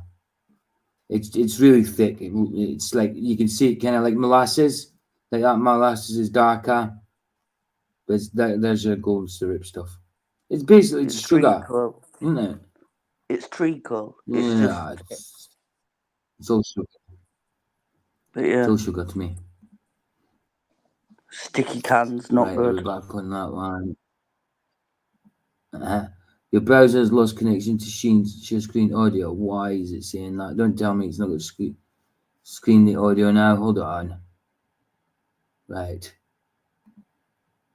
Let me know if this. Let me know if this still shares the audio when I'm playing it.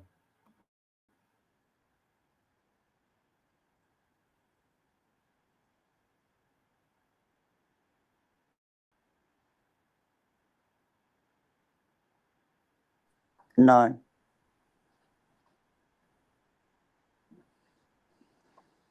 No, there's nothing. I checked on the telly as well. There's nothing.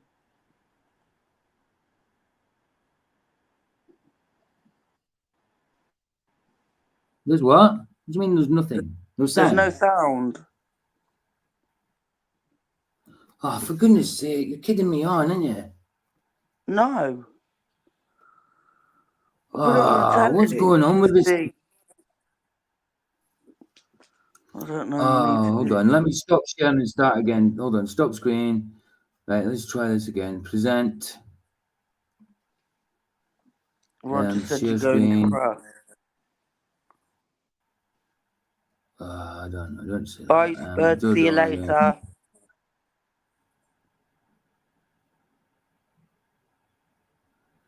Right. Right, share the audio tabs on. So, why is it stop sharing that one? Am I sharing? Right. Let's try again. Later, delayed. Oh, later, delayed. Right. Let's try again. Wow, what on earth is going on with this thing? And we never even think of that. Back a bit. Plural I see a pre-dawn vertical insertion, and I can say, gee, I see an invasion.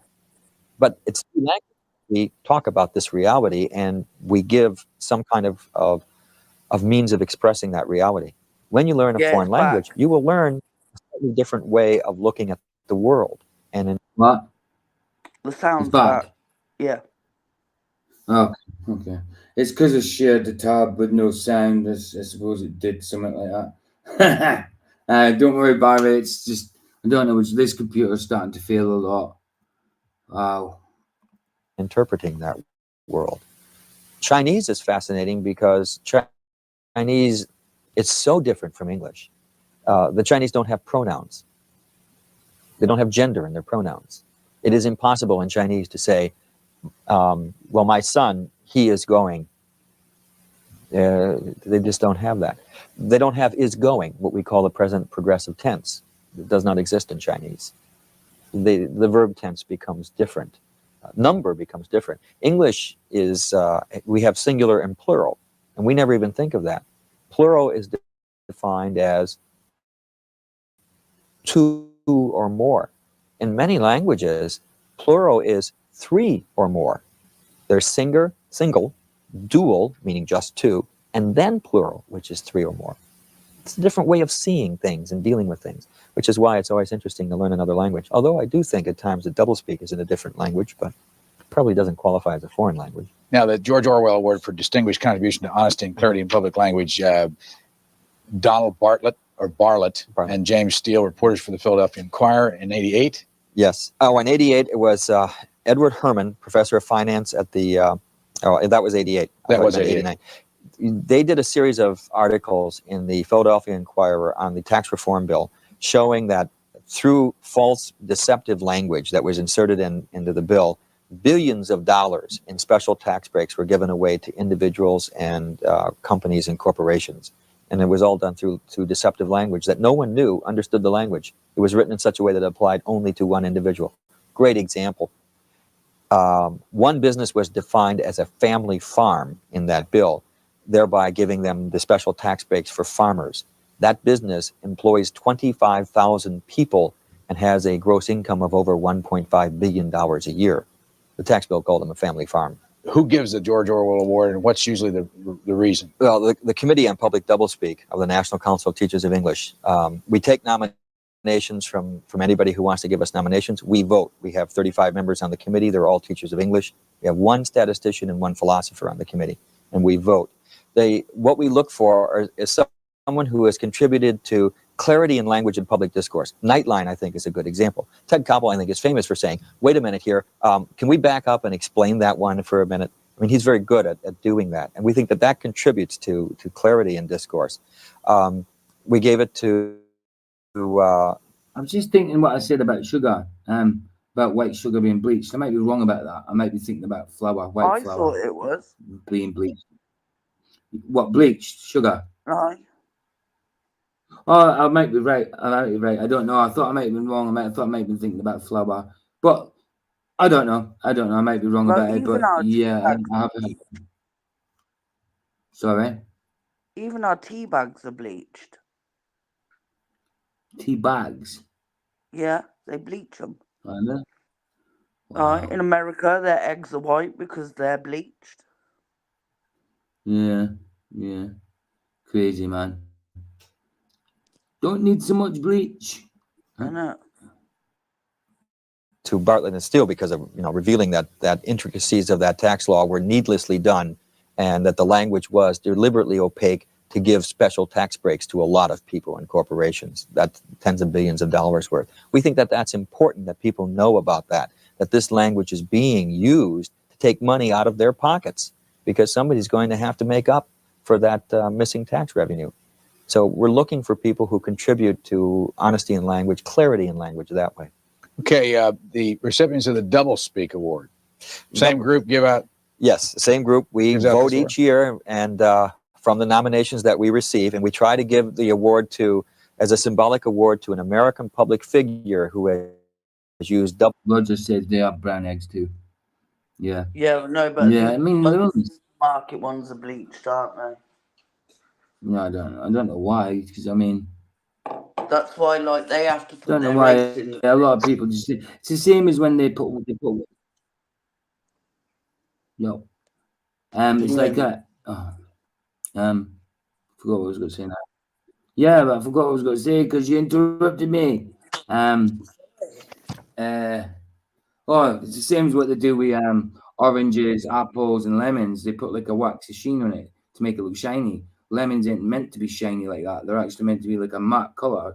They're not meant to be all waxy looking and shiny like oranges and apples and stuff. They're meant to be matte in color. They put a wax finish on it to make it look shiny, I think. Aye, but you know, they do all sorts to our food and water, so. Especially when you look at the Chinese side of things, that's awful. I've got some videos and that. It's like, wow. It does put me off some of the things I eat, and it's like if I have a chocolate now, it's like, wow, is there actually rat crap in this? Wow, it's awful. Double speak that has consequences of some kind on public policy or a public issue.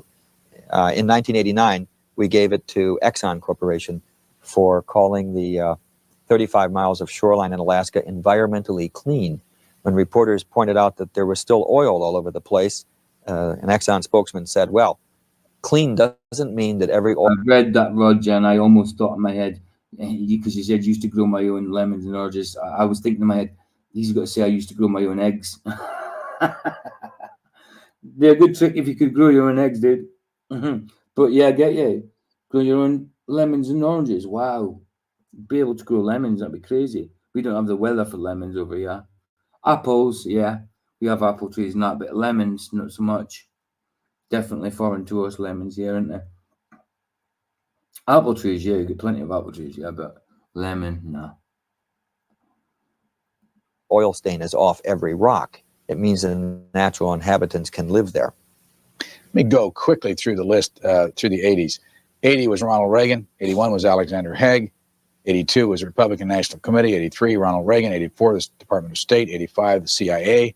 86, NASA. 87, Lieutenant Colonel Oliver North. And 88, Defense Secretary Frank Carlucci, Admiral William Crowe, and Rear Admiral William Fogarty. A political question to you. If someone read that list, they would think possibly that this is a one-sided award to only one side of the political spectrum. Well, for this reason, the Republican Party has been in power for 8 years. And so, you know, when Jimmy Carter was in, he got it. So, you know, these are the people who have the power to affect public policy through their language. As I point out, Democrats don't get quoted too much these days. They're not in power. If they get in power, they'll be right in there in the list with everybody else. I don't see it. I mean, we cited Dukakis during his campaign for his doublespeak, which he used. And if he had been elected president, he'd be in the running along with everyone else. Either Republican or Democratic Party better than the other when it comes to doublespeak? No, they both use it. It seems to go with the territory. Our point is that, as Orwell said, it's political language, and political language tends to, in the 20th century, to be this kind of misleading and deceptive language. Whether it's Johnson, by the way, the legacy from the Johnson administration was the language of Vietnam and the language of the poverty program, which stopped calling people poor and started calling them disadvantaged, and stopped talking about slums and ghettos, but the inner city. I mean, that's a heritage of doublespeak from the Johnson administration. Let me go back to when we started this conversation. I asked you, I think in the beginning, is this done on purpose and with calculation? And you said yes. Yes. In fact, I cite a couple incidents in the book where I can document it was done. One is revenue enhancement. They had a meeting in the Office of Management and Budget. They said, we need a phrase to replace tax increase. They came up with revenue enhancement. When Lawrence Kudlow, the economist, was asked why they did that, he said, because... Yeah, Glenn, good to see you, man. But yeah, definitely turn it in a bonsai tree. That'd be brilliant, man. That'd be so cool to see. A lot of people think bonsai trees are just them little trees you've seen in Karate Kid, the little little light fairy looking ones. But bonsai just means baby, doesn't it? Any kind of tree that you make small is a bonsai tree that you keep clipped to a short, small height, small size bonsai. But yeah, that'd be cool, Glenn, man. Definitely. Because there's no better way to sell economic policy than the euphemistic route. He was quite proud of the fact that they came up with that phrase. And Peacekeeper, as the name for the MX missile, again, Robert McFarlane chaired the committee meeting in which he facetiously suggested that they couldn't name it Widowmaker, could they? So instead they came up with Peacemaker. But later, President Reagan misread his cue cards and said Peacekeeper. And since it was a televised speech, it became the Peacekeeper. And it was a name that was deliberately designed to make a nuclear missile sound nice. Does it work? Yes. Oh, of course it works. I mean, most people don't hear it. They will hear some of it, but not all of it. One of my favorite examples from this past year is the Resource Development Park that they were going to establish in Kansas City, until the good folks in the neighborhood where they were going to put the park asked, what is a Resource Development Park? Do you know what a Resource Development Park is? In Kansas City, it's a dump. They were going to put... Yeah, Roger, we don't have to make it to the moon. You know what I mean? They've already been there, allegedly, so we don't have to bother making it there. They've already done it. No point in going back. They've been there, done it. Did it for 3 years. Not going back there to that empty, desolate place with dusty, grey, dusty sands of some sort. Not even sands, dust floating up everywhere and that, getting up your nostrils and stuff. Yeah, they've been there, done that. They don't need to go back, build bases, build houses and stuff like that. Yeah, they're off to Mars now. They're off to Mars. And then after Mars, Jupiter. Then after Jupiter, off to Andromeda. See what planets are Andromeda, you know. Yeah, man. Yeah. You know, no science fiction now. All true stories. Put a dump in their neighborhood until somebody asked what it meant. They deliberately invented that phrase to try and slip a dump into the neighborhood without anyone noticing it till it was too late. One last question. Your favorite doublespeak word or phrase? The Department of Defense, which until 1947 was the Department of War. The book is called Doublespeak, and it's written by William Lutz, published by Harper & Row, in your bookstores. Thank you. There we go. Doublespeak, double spoken, double watched. We're done. We're done, baby. Hello? Vicky? I'm here. Your dog was barking. Oh. Oh, okay, I see. 2 weeks later, they cooked him. Yeah. They wow, cooked man. him. Don't know why do they collect money at airport, but places going no intention of doing so. I don't know. You keep it myself. I don't know. Don't know who they're talking about. Then 2 weeks later, they cooked him. I don't know who Roger's talking about. Not sure. Not sure. Try to look up there. No, talking to buildings. Quote from that was a quote from Gus Grissom. Right, so he's probably talking about Gus Grissom. Got ya. Let me see. Gus. I've heard that name. I can hear her. You can hear her. Yeah. What's the issue? It's got lots of issues. Oh, engineer and pilot. Oh, yeah, he was an astronaut then. Was an American engineer and pilot in the United States Air Force, as well as one of the original Mercury 7 project and program to launch astronauts into outer space. Outer space. You can't even get to the first part of blooming space that doesn't exist. You know what I mean? Glenn, she's a bitch on freeze. Oh, she's a bitch on fries. Yeah. She is certainly a bitch. And a pain in the butt. No, she's just a spoiled brat. She's definitely a spoiled brat. She's a spoiled brat. When she's here, she'll be here, what's the date? In about 11, 12 days. And she's here, I'll put her on camera again when I go live so you can see her. But she's been on video before, definitely. But when she's here, I'll show you guys when I'm live. See how we died. Right, okay. Glenn, I'm the same. I prefer dogs to people in most cases. Smoke inhalation. Death before Apollo's first planned launch on February 21st, 1967. Oh, so he didn't get to go to the moon. Shame. The command module interior caught fire and burned. Yeah, I do remember the story. On January 27, 1967, during a pre-launch test on Launch Pad 34 at Cape Kennedy, astronauts Grissom, White, and Chaffee, who were working inside the closed command module, were asphyxiated. Yeah, I do remember that story. I do remember it. Whether they were or not, I don't know, or whether they went in hiding afterwards, or whether they were intentionally deaded. I don't know. You know what I mean? I said undeaded. I meant underlived then. Unalived.